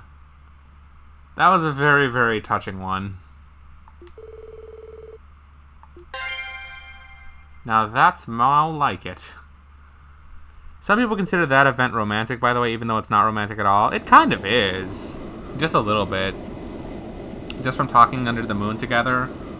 And Rishia talking about everything like that. It's a little tiny bit, but it's really not. It's mostly just wholesome and the two of them bonding together. Wow. Also, now having seen that, I feel completely misled. Up to now, I've always believed that while Lloyd and Ellie may have a thing going, Lloyd and Rishia was the real canon pairing because of the Azure epilogue. Yeah, that didn't happen. Lloyd and Rishia really are just very, very close friends. Lloyd and Ellie are the only two, like, romantic interests, you know? That was sad and genuinely touching. I really kind of want to pick Rishia for, like, the final canon choice now. She's the only one who gets a full-on romantic final bond event. Yeah. Ellie's the only one who's really... who's, like, really canon, you know? Well, not canon, but like she's the love interest. Rishia and him are very close friends. Noel and him are close friends, but he's gonna let her down easy probably, or at least he'll think about it while they have the final mission. And who knows what Wazi's gonna be. I'll have to see when we I'll have to see after we do Wazi's.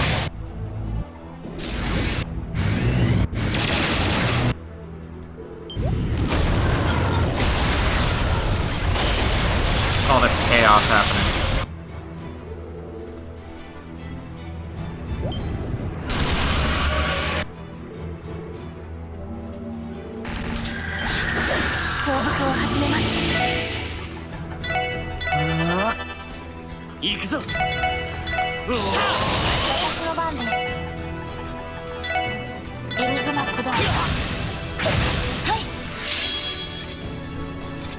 Oh, that's fun.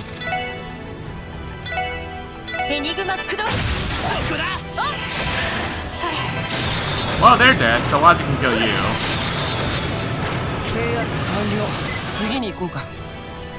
It's obviously something you respect about Lloyd that Reen doesn't really have. Reen cannot pick anyone to romance in the final bond events of later games, but Lloyd only ever admits his feelings outright to one girl, and that's it. You know, you're actually kind of right. It's only Ellie who gets his actual confessions. Only. Everyone else, they're either very close friends or they're just like subtly implied or maybe hinted, but nothing is ever really said. That's actually something I do appreciate now that you mention it. Lloyd is really well done.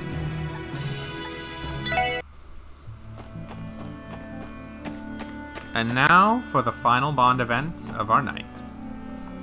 ワジ、アッバス、もしかして飲んでるのか？僕らもとりあえずは準備は終わったからね。君も一杯どうだい？おいおい、明日は作戦なのに大丈夫か？すでにいくつかグラスを開けちゃったみたいだけど。By the way, well, I would assume the answer is yes after having seen some of these, but are all of them considered canon once again? So, if that means it would be worth my while to, like, YouTube Randy and Tio's as well. 心配するな。ベントスに作らせたノンアルコールのカクテルだ。They're all considered canon. Okay. I got that feeling after seeing how Lloyd only has feelings for Ellie. Like, yeah, no, Ellie really is the canon pairing. Which, like, I was like low-key rooting for that through Zero, not gonna lie. 明日の作戦の進行には支障あるまい。ああ、ま、アッパスがそう言うなら。一人で飲んでる時でも信じてくれて構わないんだけど。そうそう。一応君たちにも言っておいた方が良さそうだな。明日の作戦、法王芸家からも正式に参加の許可が下りたよ。そうなのか？隠密活動を主とするメルカバを大規模な作戦で運用するのは本来ならば避けるべきだが、大陸全土の混乱状態を考えればもはや多少の露見はやむを得まい。 You hate games that give you a choice of girls, but the character will only pick one girl? I mean, that's good. Well, I mean, you do have free choice as to who you pick. It's just the character has only one canon relationship, but you get a reward no matter who you pick. You want me to give you Randy Tio's Bond events video for me to stream before I do Ozzy? You know what? Sure, why not? Can you ban the annoying person in Fox Department again that keeps saying I didn't ask? It was funny the first time, but it keeps getting annoying. Well, I don't want to just outright ban the person, but tell you what, I'll go ahead and give him a warning. Also, who be atting me? Was that Wi-Fi or an offline? What the heck? I don't know what he keeps asking, but yeah.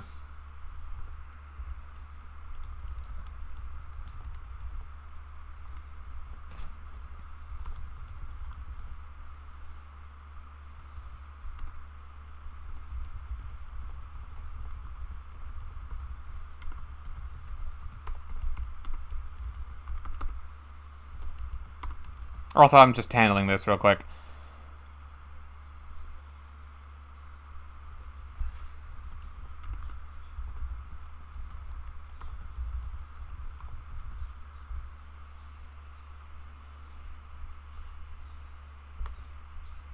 Alright, there we go. Ball's in their court now. The way this stuff usually goes is I try to be fair and civil, give them a warning or something. If they choose to outright smack it away and continue being a pain in the ass, well then I have no excuse not to just skip straight to banning them. It's a pretty convenient system because, you know, if they're going to be civil and fair, well they have the chance, and if they disregard that, well then there's no reason for me to not be, you know? Love that. Anyway, yeah, let me clear out this Discord ping real quick. I don't know what Rocket was asking about. Tio's in the playlist, Randy's the video after her. Okay. Then let me do this real quick. Let me add it on my OBS browser. Okay. Yeah, just add that real quick. Make it that. And then, well, actually, no, I shouldn't do browser capture. I should do window. Hold on. Should do window. There we go. Yeah, I guess this works. Okay, so, genuine question. I don't know if you guys are going to be able to hear this. I really hope you will be able to, because if not, it would be kind of a pain in the ass. Why are you guys talking about Final Fantasy X? Hold on, what did I miss? It's a complete illusion. That's basically Cold Steel versus Crossbell's way of handling the harem. I like Crossbell's way of doing it. FF10 does this where it wasn't needed. They did this in the original Rune Factory game. At least Tales of Symphonia can make you pick Colette off the top spot. Ugh, dude, don't remind me about Colette. I genuinely hate her. She's the only Tales of Symphonia character I actually dislike. FF10's way of doing it is straight up dumb. Let's make it so you can name Tidus anything, but we have voice acting, so we just can't ever say his name. That's so stupid. I don't even like that FF10 did that, honestly. Completely useless in FF10 to even give an option to flirt with Lulu or Riku. Yeah, it pretty much is. The ending doesn't change no matter who you pick in FF10. You're going to be with Yuna, and at no point do you ever feel like you can deviate from that. You just have the freedom to flirt with Riku and Lulu because the game wants to let you. I kind of agree with you on this, Pepper. I think FF10 did a bad way of doing it. Anyway, let me know if you guys can hear this. You should be able to, but I don't know.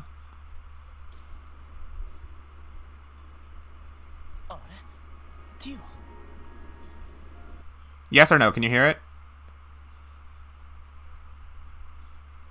You can hear it? It's just a bit quiet? Okay, well that's unfortunately as loud as I can make it. Oh, actually, hold on. I can make it louder, but I gotta remember this value. Okay, let me type it. I'm gonna type this in my text box so I don't forget it, because I have a specific value for volume stuff that I have a balancer. Okay, there we go. I'll raise it. So I'll put it up here. It might be loud as fuck, by the way. If it's loud as fuck now, let me know. Dio. How's that? That's better? Okay. Then, here, I'll just raise it all the way, and I can just keep track of that. There, this is as loud as I'm going to be able to make it. Do you guys see the full screen, by the way?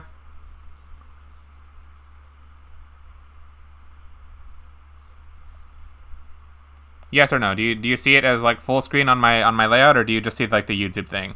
Or does it do that weird thing where it's just a black square? It's full screen? Perfect. Okay.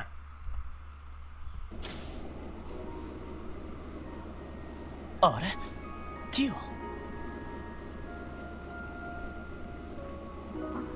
Dio.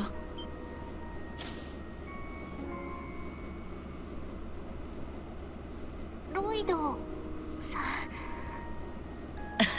ん珍しいな。声をかけるまでティオが気づかないなんて。そうですね。明日の準備一通り済ませたよ。万全とは言えないけど、他のみんなの大変さを考えたらこれが精一杯だと思う。はい、キーヤや課長たちと会うためにも頑張らないといけませんね。それにコッペも心配ですし。そうだな。そういえばヨナは見知らぬ送りにされたけど、財団のロバーツ主任は今どうしてるんだろう。状況が状況だし、レマン自治州に帰ったのかな。いえ、どうやら主任は財団からの退去指示に応じなかったみたいです。マリア・ベルさんたちに奪われた動力ネットの状況をチェックするため市内に残っているみたいで。まああの人のことですから、のらりくらりと追及を免れているとは思いますが。そっか、ちょっと心配だな。はい、ちょっとだけですが。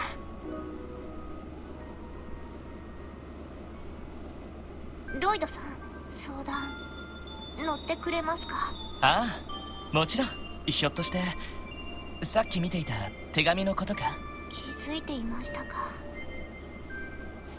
昨日アッバスさんのルートで私に届けられた手紙、共和国のアルタイル市に来ている私の両親からのものです。それじゃあレミフェリアからわざわざティオに会いに？はい、クロスベルが独立してから手紙や通信による連絡も取れず、財団からの情報を頼りに国境の町まで来ているそうです。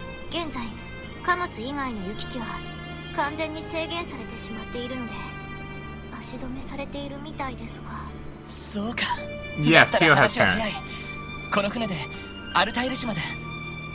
必要ないです。すでに私が無事という情報は同じルートで伝えてもらいました。それに今会ったら心が乱れて明日に支障があるかもしれません。でもそんな顔をしないでください。この事件が解決したら両親には必ず会うつもりです。ロイドさんのおかげで少し里心が出てきましたし、みんな離れ離れになって不安で寂しくて、ロイドさんが指名手配されたと聞いて心配で胸を締め付けられて、本当に嬉しかったんです。ロイドさんとまた会うことができて、その時に思ったんです。私は生きているって、誰かを大切に思うことで人と人の間にちゃんとあるって、どう生きたらいいのか、どうして生きているのか。3年前ガイさんに聞こうとした質問の答えが分かった気がしました。ティオ。それからエリーさんやランディさんたちとまた会えて、みんなで一生懸命キーヤのためにここまで来て、そしてこの手紙を読んで、まるで氷が溶けるみたいに素直な気持ちが湧いてきました。久しぶりにお父さんとお母さんに会いたいって。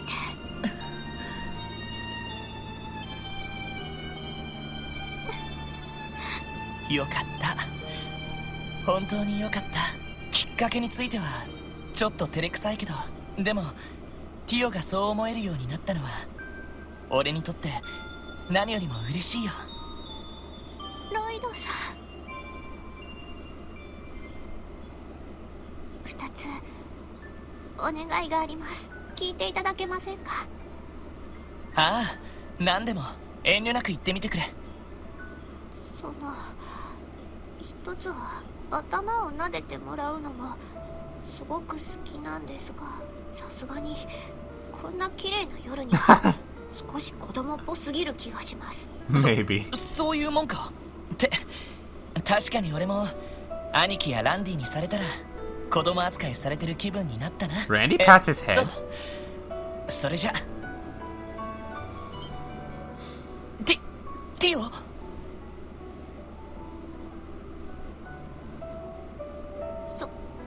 その再会した時走って抱きついたらちょっと痛そうにしていたので、これなら大丈夫ですよね。They made a special model just for this. あったかいです。エリーさんみたいに抱き心地が良くないのは申し訳ないですけど。いや、これはこれで。I got Tio's too. No, we're watching it on YouTube. We're watching all of them because we might as well. They're all considered canon. Like if I'm watching 4 of them, I might as well, you know? やばいな。ティオの甘い匂いがじゃなくて。で、もう一つのお願いは、こうなったらとことん付き合わせてもらうぞ。はい。Tio's 14. もう一つはなんとか事件が一段落して両親がクロスベルに来られたら一緒に会ってほしいんです。ああ、もちろんさ。一度挨拶したいと思ってたし、でも I didn't get to read that. 一度挨拶したいと思ってたし、でもそんなの言われるまでもないと思うけど。いえ、ただの挨拶ではなく、私がクロスベルに残る理由を分かりやすく説明したいんです。そうでないと2人とも納得してくれないでしょうから。みんながいて、ミッシーもいて、動力ネットもあるクロスベルが大好きというのもありますが、それ以上にどう生きたらいいか、どうして生きているのか、その答えをくれた大切な人のそばでこれからも暮らしていきたい、そう伝えようと思っています。ちょっと待った。それじゃあまるでなんでもって言いましたよね。Oh, she's serious. ああ、もう分かった。無事事件が一段落したら一緒に挨拶させてもらうよ。はあ、今からなんとか言い訳を考えとかな。 Yeah, I'm gonna watch Randy's. Officer, he's right there. Lloyd, I am the officer. 頑張ってください。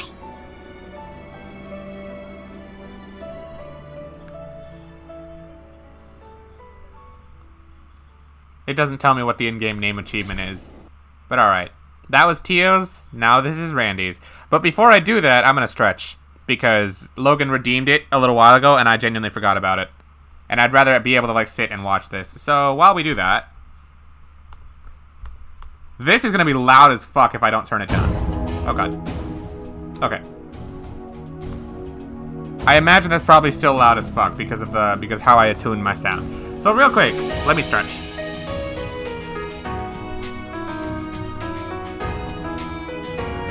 Oh, if he's the officer, he'll just be on leave then.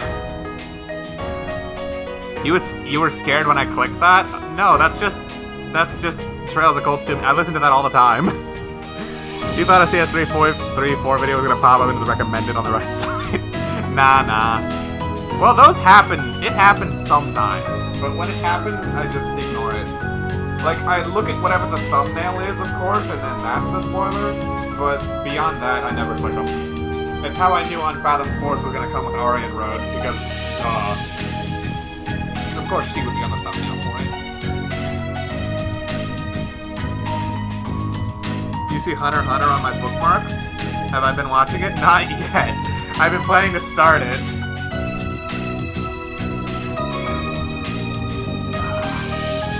I have a lot of anime over here that I've been meaning to, like, start.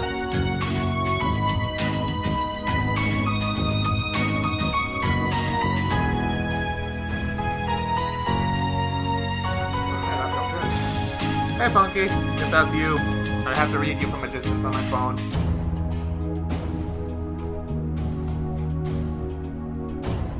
It's your favorite anime. You hope I enjoy it. Dope. What's on the stuff on the left? The leader of Star Fox and Grow Up?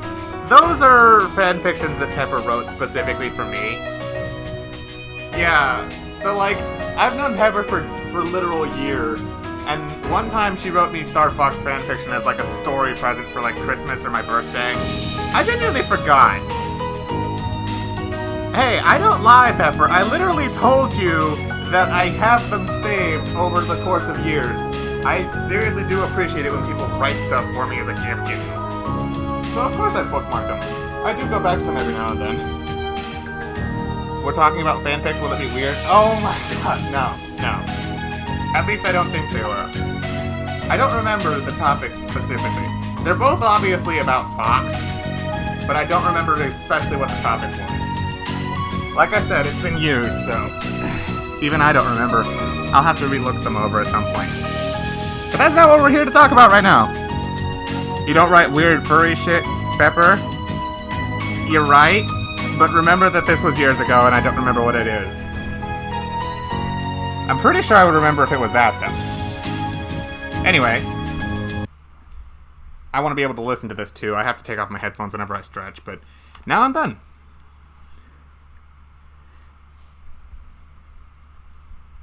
Alright. Out of curiosity. Oh, hey, he's in Rouge. Dope.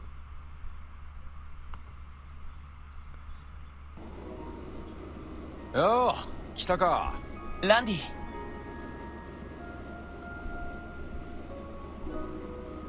たく、誘っといてなんだが、こんな夜に野郎相手に時間割いてんじゃねえっての。知った色っぽい話をする相手はいねえのだよ。余計なお世話だっての。それに作戦前だし。Wait, I didn't get to read that. 余計なお世話だっての。それに作戦前だし。そんなことを考える余裕はないさ。バッカ。そういう時だからこそ落とすチャンスなんじゃねえか。Shut up, Randy! 私不安なの。大丈夫だ。俺がついている。ガバーっていう黄金コンボ。It's like Randy knew that we would be watching all the other conversations before we're doing this one. It's like he knew! 使えるだろうが。最後のは飛躍しすぎだろ。ランディがモテるっていうのがなんか眉唾に思えてくるんだけど。何を？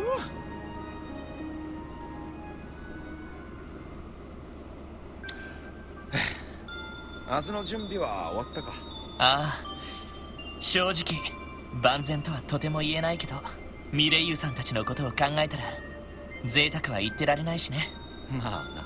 レジスタンスや兵ゆえ方面は多分両兵どもが出撃するだろう。おじきやシャーリーは簡単には出てこないだろうが、それでもガレスあたりが出たら相当厳しい戦いになるだろう。そうか。赤い星座、聞いていた以上の戦闘力だな。大陸西部最強と言われてるのもうなずける気がするよ。まあ歴史だけで言うなら中世の暗黒時代に遡るからな。ベルゼルガー、オルランド、当時から名の知れた戦士たちの一族だったらしい。常に最新の戦闘技術を取り入れ、特殊な鍛錬法で肉体を強化することで最強と呼ばれ続けた戦士。それが近代になって両兵団となり、一族の紋章だった赤いサソリを名前として掲げたってわけだ。そうだったのか。ひょっとして前に旧市街のレースをあんな形式でやったのって。よく気づいたな。あれは赤い星座で行われる戦闘訓練をアレンジしたもんだ。もっとも本来はより実戦に近い、いつ死んでもにしろものでな。ガキの頃から毎日のように血ヘドを吐くまでやらされたもんだぜ。なるほど。それをランディに仕込んだのが闘神と呼ばれた親父さんか。ああ、バルデル・オルランド、まるで鋼鉄の獅子のように厳しく容赦のない。A lion made of steel? You mean like the lion made of cold steel in the next game? I'm funny. 3年前、俺はその闘神から一つの任務を与えられた。宿敵とも言える両兵団、西風の旅団の2号中隊、そいつらを俺の部隊で殲滅しろという内容だった。I'm just gonna tell you guys right now, Pepper, if she doesn't understand, you are not to explain it. Got it? They call Drycles the Lion-Hearted, and he debuted in the Cold Steel arc. I just meant how the symbol for Thor's military academy is literally the horned lion, and it's called Cold Steel. Like, yeah. Randy's dad is totally Drycles. No, Reen is Drycles, though. Or the reincarnation of Drycles or something. Thought you were going to say I was hungry and didn't eat. I mean, I didn't eat. I technically skipped lunch. All I had was like 2 bananas and a Gatorade. Also, I figured my mom would be home by now with like some tacos or something, and I could chill and watch this while we do that. But oh well. You think Reen's a reincarnation? That'd be wild. I mean, he can ride Valimar, and the only other person who can do that is Drycles the Lionheart. So that's what I figured. To bring in reincarnation this far into the series, yeah. I feel like Reen and Aryan Road are going to have a lot to talk about if she's really Aryan Road brought back to life. Maybe. We'll have to see how it does it.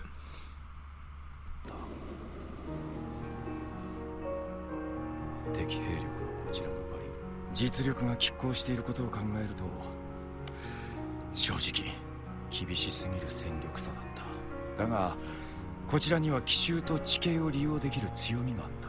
そして俺は日頃から補給のために地形を利用できる強みがあった。そして俺は日頃から補給のために立ち寄っていた村を利用した。奇襲で陽動を行い、片方の中隊を村に引き寄せて崖崩れを起こすことで分断し、もう片方を一気に潰した。そして村外れの納屋を爆破することで敵の混乱を誘い、村から退却するルートを読んで、そこに全火力を集中して撃破した。村人の犠牲は一人も出さないつもりだった。だが戦場における見込みなんて流動的で当てにならねえもんだ。結局撃破するポイントは50アージュほど村寄りになって一軒の雑貨屋を巻き添えにした。多分両兵仲間以外で初めて立ちと言えるやつだった。任務がない時はたまに酒場で一緒に飲んで騒いでナンパして、いずれ街に出て自分の店を持つのが夢だって言ってた。その命も全て俺が奪った。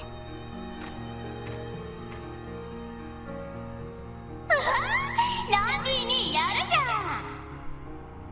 ん。合格だ、ランドルフ。この試しをもってお前は次の闘神に決まった。兄貴の後を継げるようこれからも精進するがい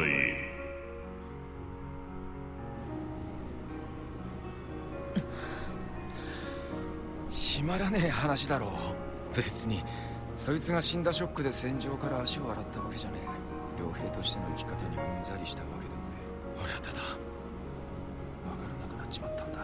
いつか自分の店を持ちたいっていうあいつのささやかな夢といずれ闘神となって死ぬまで戦い続ける俺の人生の果たしてどちらに意味があったのか。ランディ、多分それが俺が背負った業なんだろう。オルランドの一族に生まれながら修羅になりきれず中途半端に戦場に生きてきた俺自身のランディはその業を断ち切るつもりなんだな。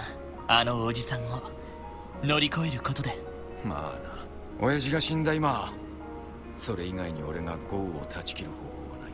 今の俺自身の力と足場を持ってあの化け物を乗り越えられたらその時にやっと3年前の蹴りをつけられそうな気がするんだ。これ以上ただ流されることなくな。そっか、当然相棒としては協力させてくれるんだろうな。ああ、よろしく頼む。できれば一人で蹴りをつけたかったがさすがに相手が悪すぎる。悪いが当てにさせてもらうぜ。ああ、もちろんさ。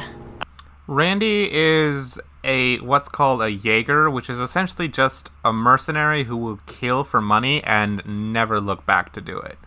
He's been born into that life and has lived a hell on a battlefield time and time again for pretty much his entire life until recently when he left that to join us. And he bears a lot of regrets from that time. And he's just told us about the time he killed the only true friend he made that was outside of his Jaeger squadron. That's what they're talking about. And those two you saw, the little girl and the big giant ogre, well, the ogre man, that's his cousin and his uncle. And since his dad was the head of the corps and he is now dead, his uncle is the only person he can fight out to really avenge his past, or like to make amends for the past, you know? And he's going to rely on who he is now, not the horrible things he did as a Jaeger, to give him the strength to do that. That's what they're talking about. 相棒冥利に尽きるというか、頼りにしてくれて嬉しいよ。だからだらしなこと言ってんじゃねえっての。へっ。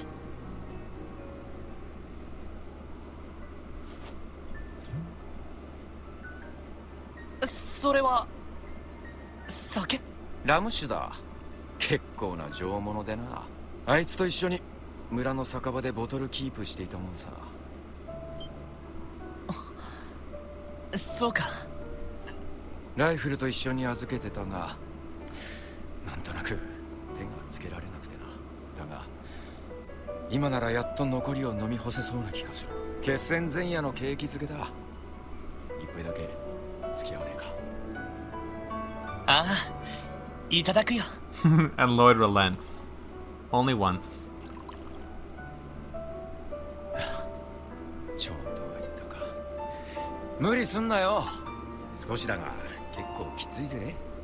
まあ、もう成人してるし、このくらいなら大丈夫さ。Lloyd's 乾杯しよう。 18. ランディ。That's not of age just yet.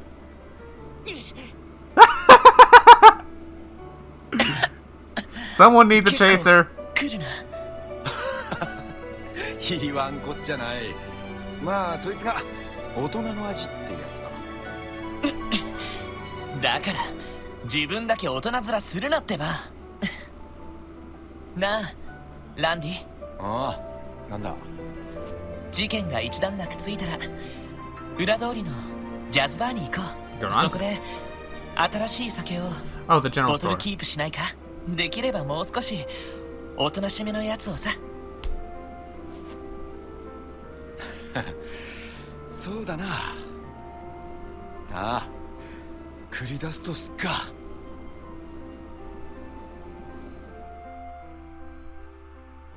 And so that ends Randy's convo. That was the last one I needed to see. Oh, sick.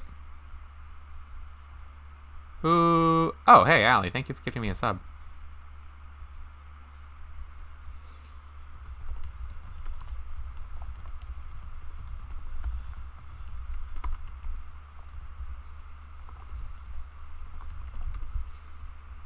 All right. Oh, hey, I still have this thing here, too. There we go. Let me clean this up real quick.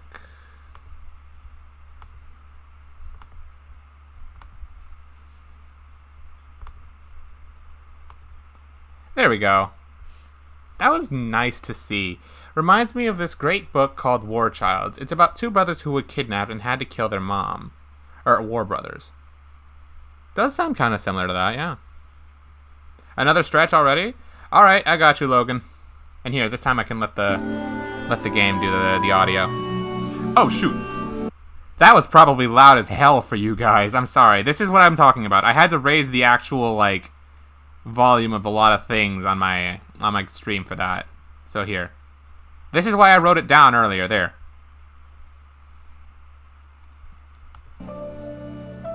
There. For you guys, it should still be the same. How's it now? It should be regular volume now.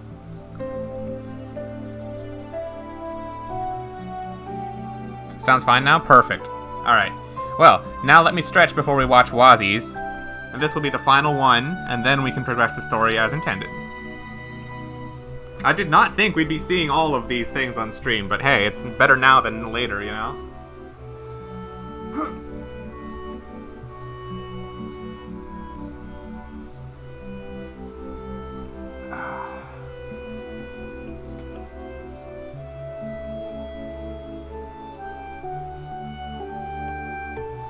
Yes, I saw the hydrate, don't worry. Hey, the funny thing is, I was drinking water and Gatorade throughout watching that, so, I mean, it's not like I'm dehydrated. And also, I stretched like 20 minutes ago, so it's not like I'm like in need of either, but like, I'll still do them. You guys spent the points.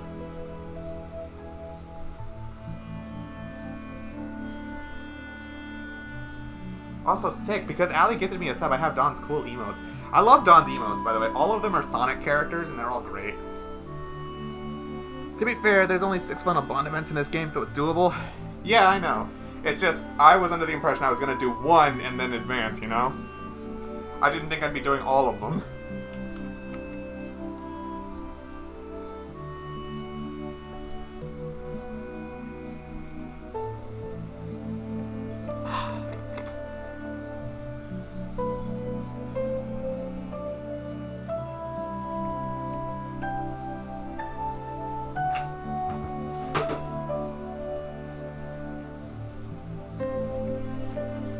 Alright, I finished my Gatorade.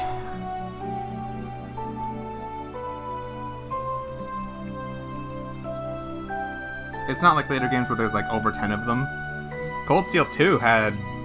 Let me think. There's the 8 for the other Class 7 members already. 9 because Milliam. 10 because Sarah. 11 because Alphin. Wasn't there anyone else you could pick? Or was it just that? I think there was 11 of them. Might have been more. As for what flavor, it was blue. Unfortunately, we do not have any red Gatorade, so work with what you got.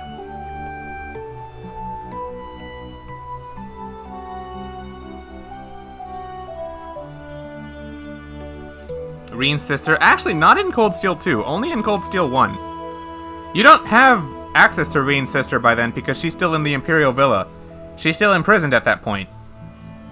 You only get Elise in Cold Steel 1, and that's only if you don't unlock anyone else. Why is Elise even there? Okay, can I ask this real quick? Why the hell does Elise have a crush on Reen? Like, why? It feels like Estelle and Joshua, but done badly. At least from what I've seen replaying Cold Steel 1. And I know in Cold Steel 2, she's literally just there for, like, the opening prologue, then she gets kidnapped and you never see her again until, like, the damn end of the game. One simple reason... pandering to the otakus in Japan. They love incest shit like that. Blue Gatorade ain't too bad. You actually really like it. It's not as much as red. Well, that's how I feel, Logan. Like, Blue Gatorade is okay. I'll take it, no problem.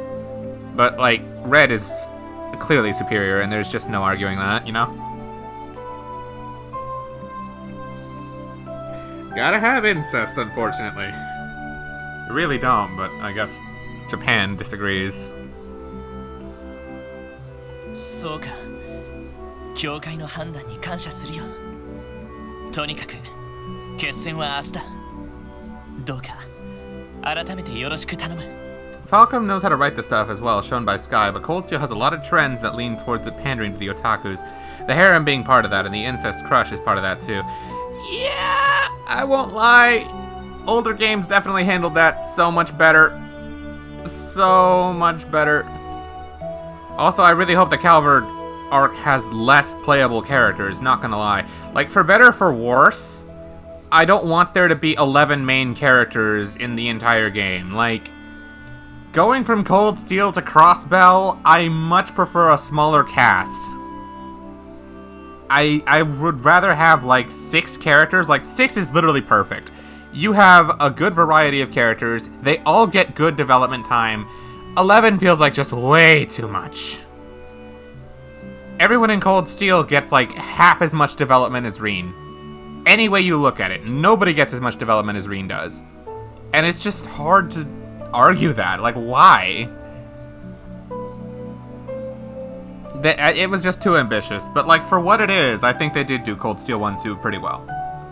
Cold Steel 3-4, I feel, has a bit of a bloat problem cast-wise. Well, I mean, I knew that. It was going to have everybody from Cold Steel 2 bare minimum. And then you also have some further returning characters. I know Estelle and Joshua are going to be there, and I know Lloyd and one other person, at least, from Crossbell is going to be there. My initial suspicions was Rishia, but now I could see basically anybody. Hell, it wouldn't even surprise me if they bring all 4 of them. Maybe all 6 if they decide to somehow give Wazi and Rishia and Noelle an excuse to join in, too. We'll see, but I'm sure they will. There's just too many damn characters and it's hard to juggle, so some characters just get gutted. The funniest thing is, the returning characters aren't the problem with the cast bloat. They're used well. The problem is the new Cold Steel specific characters that are introduced in 3-4. Huh. There's focus on Reen, Milia, I assume you mean Milliam. Milliam, Crow, Eustace, and Eustace of the class. Everyone else gets dropped? Kinda not. Milliam, I would not say gets focus as much as it is just she's important. Yeah, I agree. I think Machias got his time in the sun, too. I feel like Elliot was kind of just like a quick there and then, but like he's also pretty important during the final during the final chapter because of, obviously, you know, we're planning a music festival, so of course he's gonna have a spotlight. You thought Lloyd was gonna be, like, with a disability just because he fainted if he didn't use Burning Heart? Oh yeah, you were there with me when I did the Azure epilogue first. Yeah.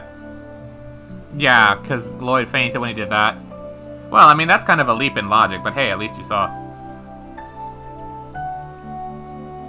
Gaius is so funny. Gaius is actually the worst example of this. Because his Bond events in Cold Steel are just him and Reen fixing up a windmill. I never did any of them. I did one of them where he calls a falcon and you learn a craft for it, and then I reset because I just wanted to see it, but I didn't want to waste a bonding point on it. Like, Gaius is a hard character to like because you have to want to like him to do it. He gets no screen time in Cold Steel 1. Almost none. Like, you visit Nord for Chapter 3 and that's it. And then the rest of it, he's just the guy with the outsider perspective. And there's very little he can contribute to politics or the overall plot because of it. It's sad.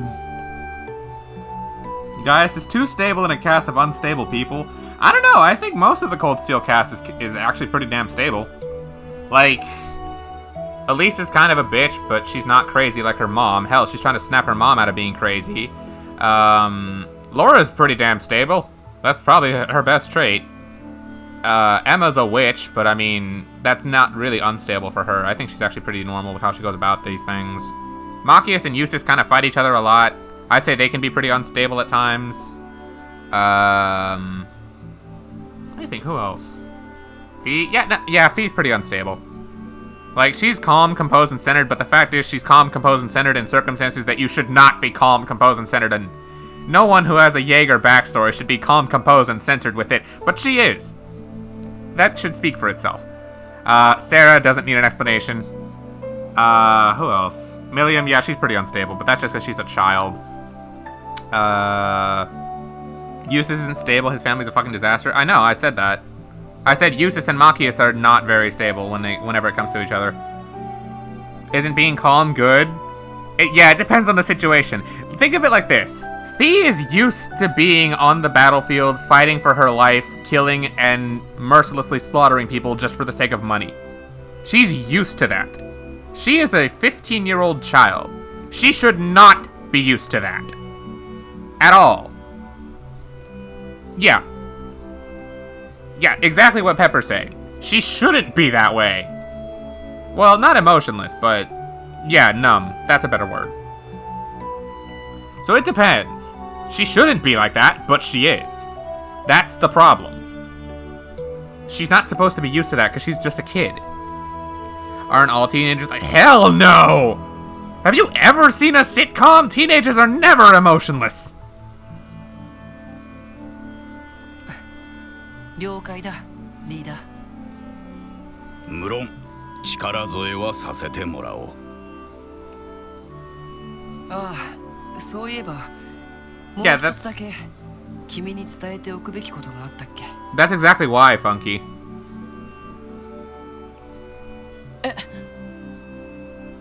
マジ？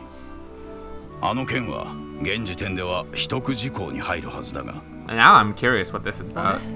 そうだったっけ？それじゃあできるだけこっそり伝えないといけないな。まあいい。ワジがそう言うなら仕方あるまい。なんだかよくわからないんだが。君たちに大きく関係することさ。気になるなら後で甲板で待ち合わせて話してあげることもできるけど。You're understanding lore? Let's go! You hate green Gatorade personally. Your top 3 favorites are orange, blue, and red. My top 1 is red. Top 2 would actually be green, believe it or not. I actually think green Gatorade's pretty good. And then number 3 would probably be blue. Just because it's like a good filler. Actually, no. Orange. Orange would probably be number 3. Blue would be after that. Nah, actually, orange would be number 2, then green is number 3, then blue. Yeah, like that. I've also had white Gatorade. It's surprisingly good. It's never my first choice, but it's like, it's still Gatorade, you know? It still tastes actually kind of good. わかった。甲板に行けばいいんだな。決まりだね。ワジ、念のため言っておくが、くれぐれもそれ以上のことは。わかってるわかってる。僕は飲み終わってから行くから、そんなに急がなくてもいいよ。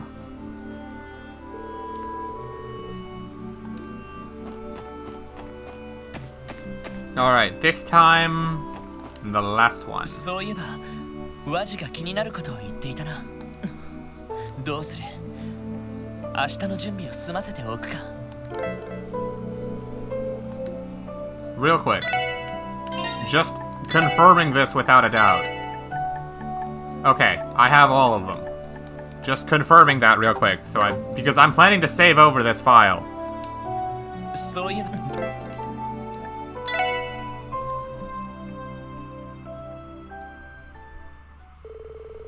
Lloyd then made his final preparations for tomorrow and went outside to the deck.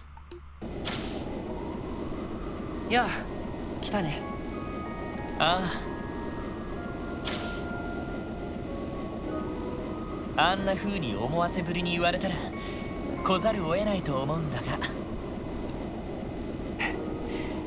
そんな風に言いながらも律儀に来てくれる君が好きさ。You know, this is the first time we've seen Wazi's like half-body artwork while he has his girl sweater outfit on. Every other time we've seen it, it was just his regular outfit. 愛していると言っても過言じゃないくらいだ。そういうのはいいから。キーヤについてだろ。話を聞かせてくれ。了解。本当は部外者には話しちゃいけないんだけど、ゼロの司法の処遇についてはどうやら教会は基本的にノータッチという形になりそうだ。たとえこの事件がどんな結末に終わったとしてもね。本当か？ああ。蛇の連中が撤退し、オリジナルの手法が失われている今、積極的に介入できる根拠はない。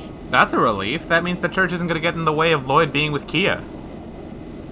Also, it just occurred to me, since Ouroboros is gone, why bring about the Azure Tree? I thought that was their doing, but I guess it's not? その意味で僕らがキアを連れ去る選択もなくなったわけだ。そうか、知らせてくれてありがとう。でもワジはこのまま俺たちに協力して問題ないのか？道化師と第7中は去ったけど、第6中の撤退は確認できていない。それにあの人形たちをはじめ結社が黒い助に供与した技術が、その影響がなくなるまでは最低限の介入は続けるつもりさ。なるほど。聞けば聞くほど俺たちの常識から外れた争いが繰り広げられているみたいだな。君たちの住む世界とは表と裏の関係にあたる世界の話さ。 Ain't that the truth? Like they said, they're only helping, right? I suppose so. それと僕にとっては2年に及ぶクロスベル潜入任務の締めくくりというのが大きいかな。そういえばワジは17歳だったよな。 Oh, he's only 17? 2年前ということは15歳で任務に就いたわけだ。でもドミニオンっていうかなり重要な地位にいるんだろ。ああ、ドミニオンっていうのは実績でなるものじゃないんだ。印が現れたものしかなれないし、なることが運命づけられている。まあそんなオカルティックでいかがわしい立場ってわけさ。自分で言うなって。でも印ってひょっとしてワジが戦闘中にたまに見せることがある？ああ、スティグマ、それがこの印の名前さ。魂に刻み込まれた刻印、力の源泉にして忌むべきもの。これが僕に現れたのは今から7年くらい前のことさ。7年前？別に DG 教団とは全然関係のない話だけど、暇つぶしに聞くかい？そうだな。差し支えなかったらって考えてみればワジの過去はほとんど知らないも同然だし、性格や行動パターンは大体分かってるつもりだけどね。いいだろう。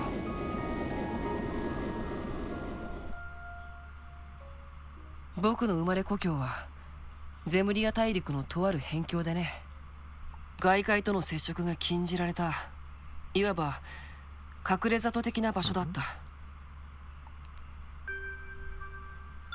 その里ではエイドスとは異なる太古の神を祀っていてね、僕は幼い頃から神の声を聞く巫女の役割を担ってきた。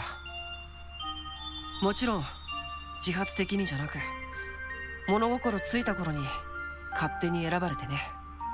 神の正体が得体の知れない太古の呪具であるのを知ってたから、正直バカバカしくて仕方なかったよ。 Was it an artifact? What's my favorite kind of book? For some reason you like African American etc. kind of books. Like the one you said before, also you're not illiterate. Yeah, that's Pog. My favorite kind of books are definitely the self-help kind. The ones that give you good advice and good ideas for critical thinking and to help you build ways and habits of improving yourself over time. That's definitely my cup of tea. Probably comes as literally no surprise to any of you who know me literally at all to hear that, I bet. Anyway. くだらない役割から解放されて自由になりたいとずっと思っていた。そのうちに里でおかしなことが起こり始めてね。It sounds like the god they worshipped was an artifact. 里人が一人また一人と原因不明の昏睡状態に陥ったんだ。僕が探ったところ、神が暴走して地脈を通じて生気を吸い取り始めたことが分かって。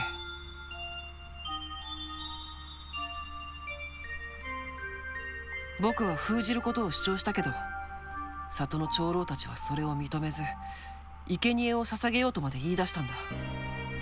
まあ実際恐ろしい力を持った銃で封じることも不可能だったんだけど、そんな時に外界から教会の騎士たちがやってきたんだ。Cornelia! 彼らと接触した僕は神がアーティファクトの一種だと知り、I knew it. それが絶対的な存在でないことを知って思い切った行動に出た。その青い石板状の神を崖から落として破壊しようとしたんだ。太古の呪いから里を解放し自由になりたい。ただその一心で。は？しかし神の抵抗は凄まじく、僕の力を根こそぎ奪い取ろうとした。Literally the worst possible timing, but I have to go, like, right now. I have to go help my mom move a couch, and she's not home, so yeah, I need to go put something on and go do that right now. I'm actually really sorry that I have to end, like, right now and cut it. Actually the worst timing, I know, but yeah. We'll have to finish this when I get back. Sorry, guys. Yeah. Can we wait another streamer? No, I don't have time. I have to go, like, now. But yeah, I'll see you guys soon.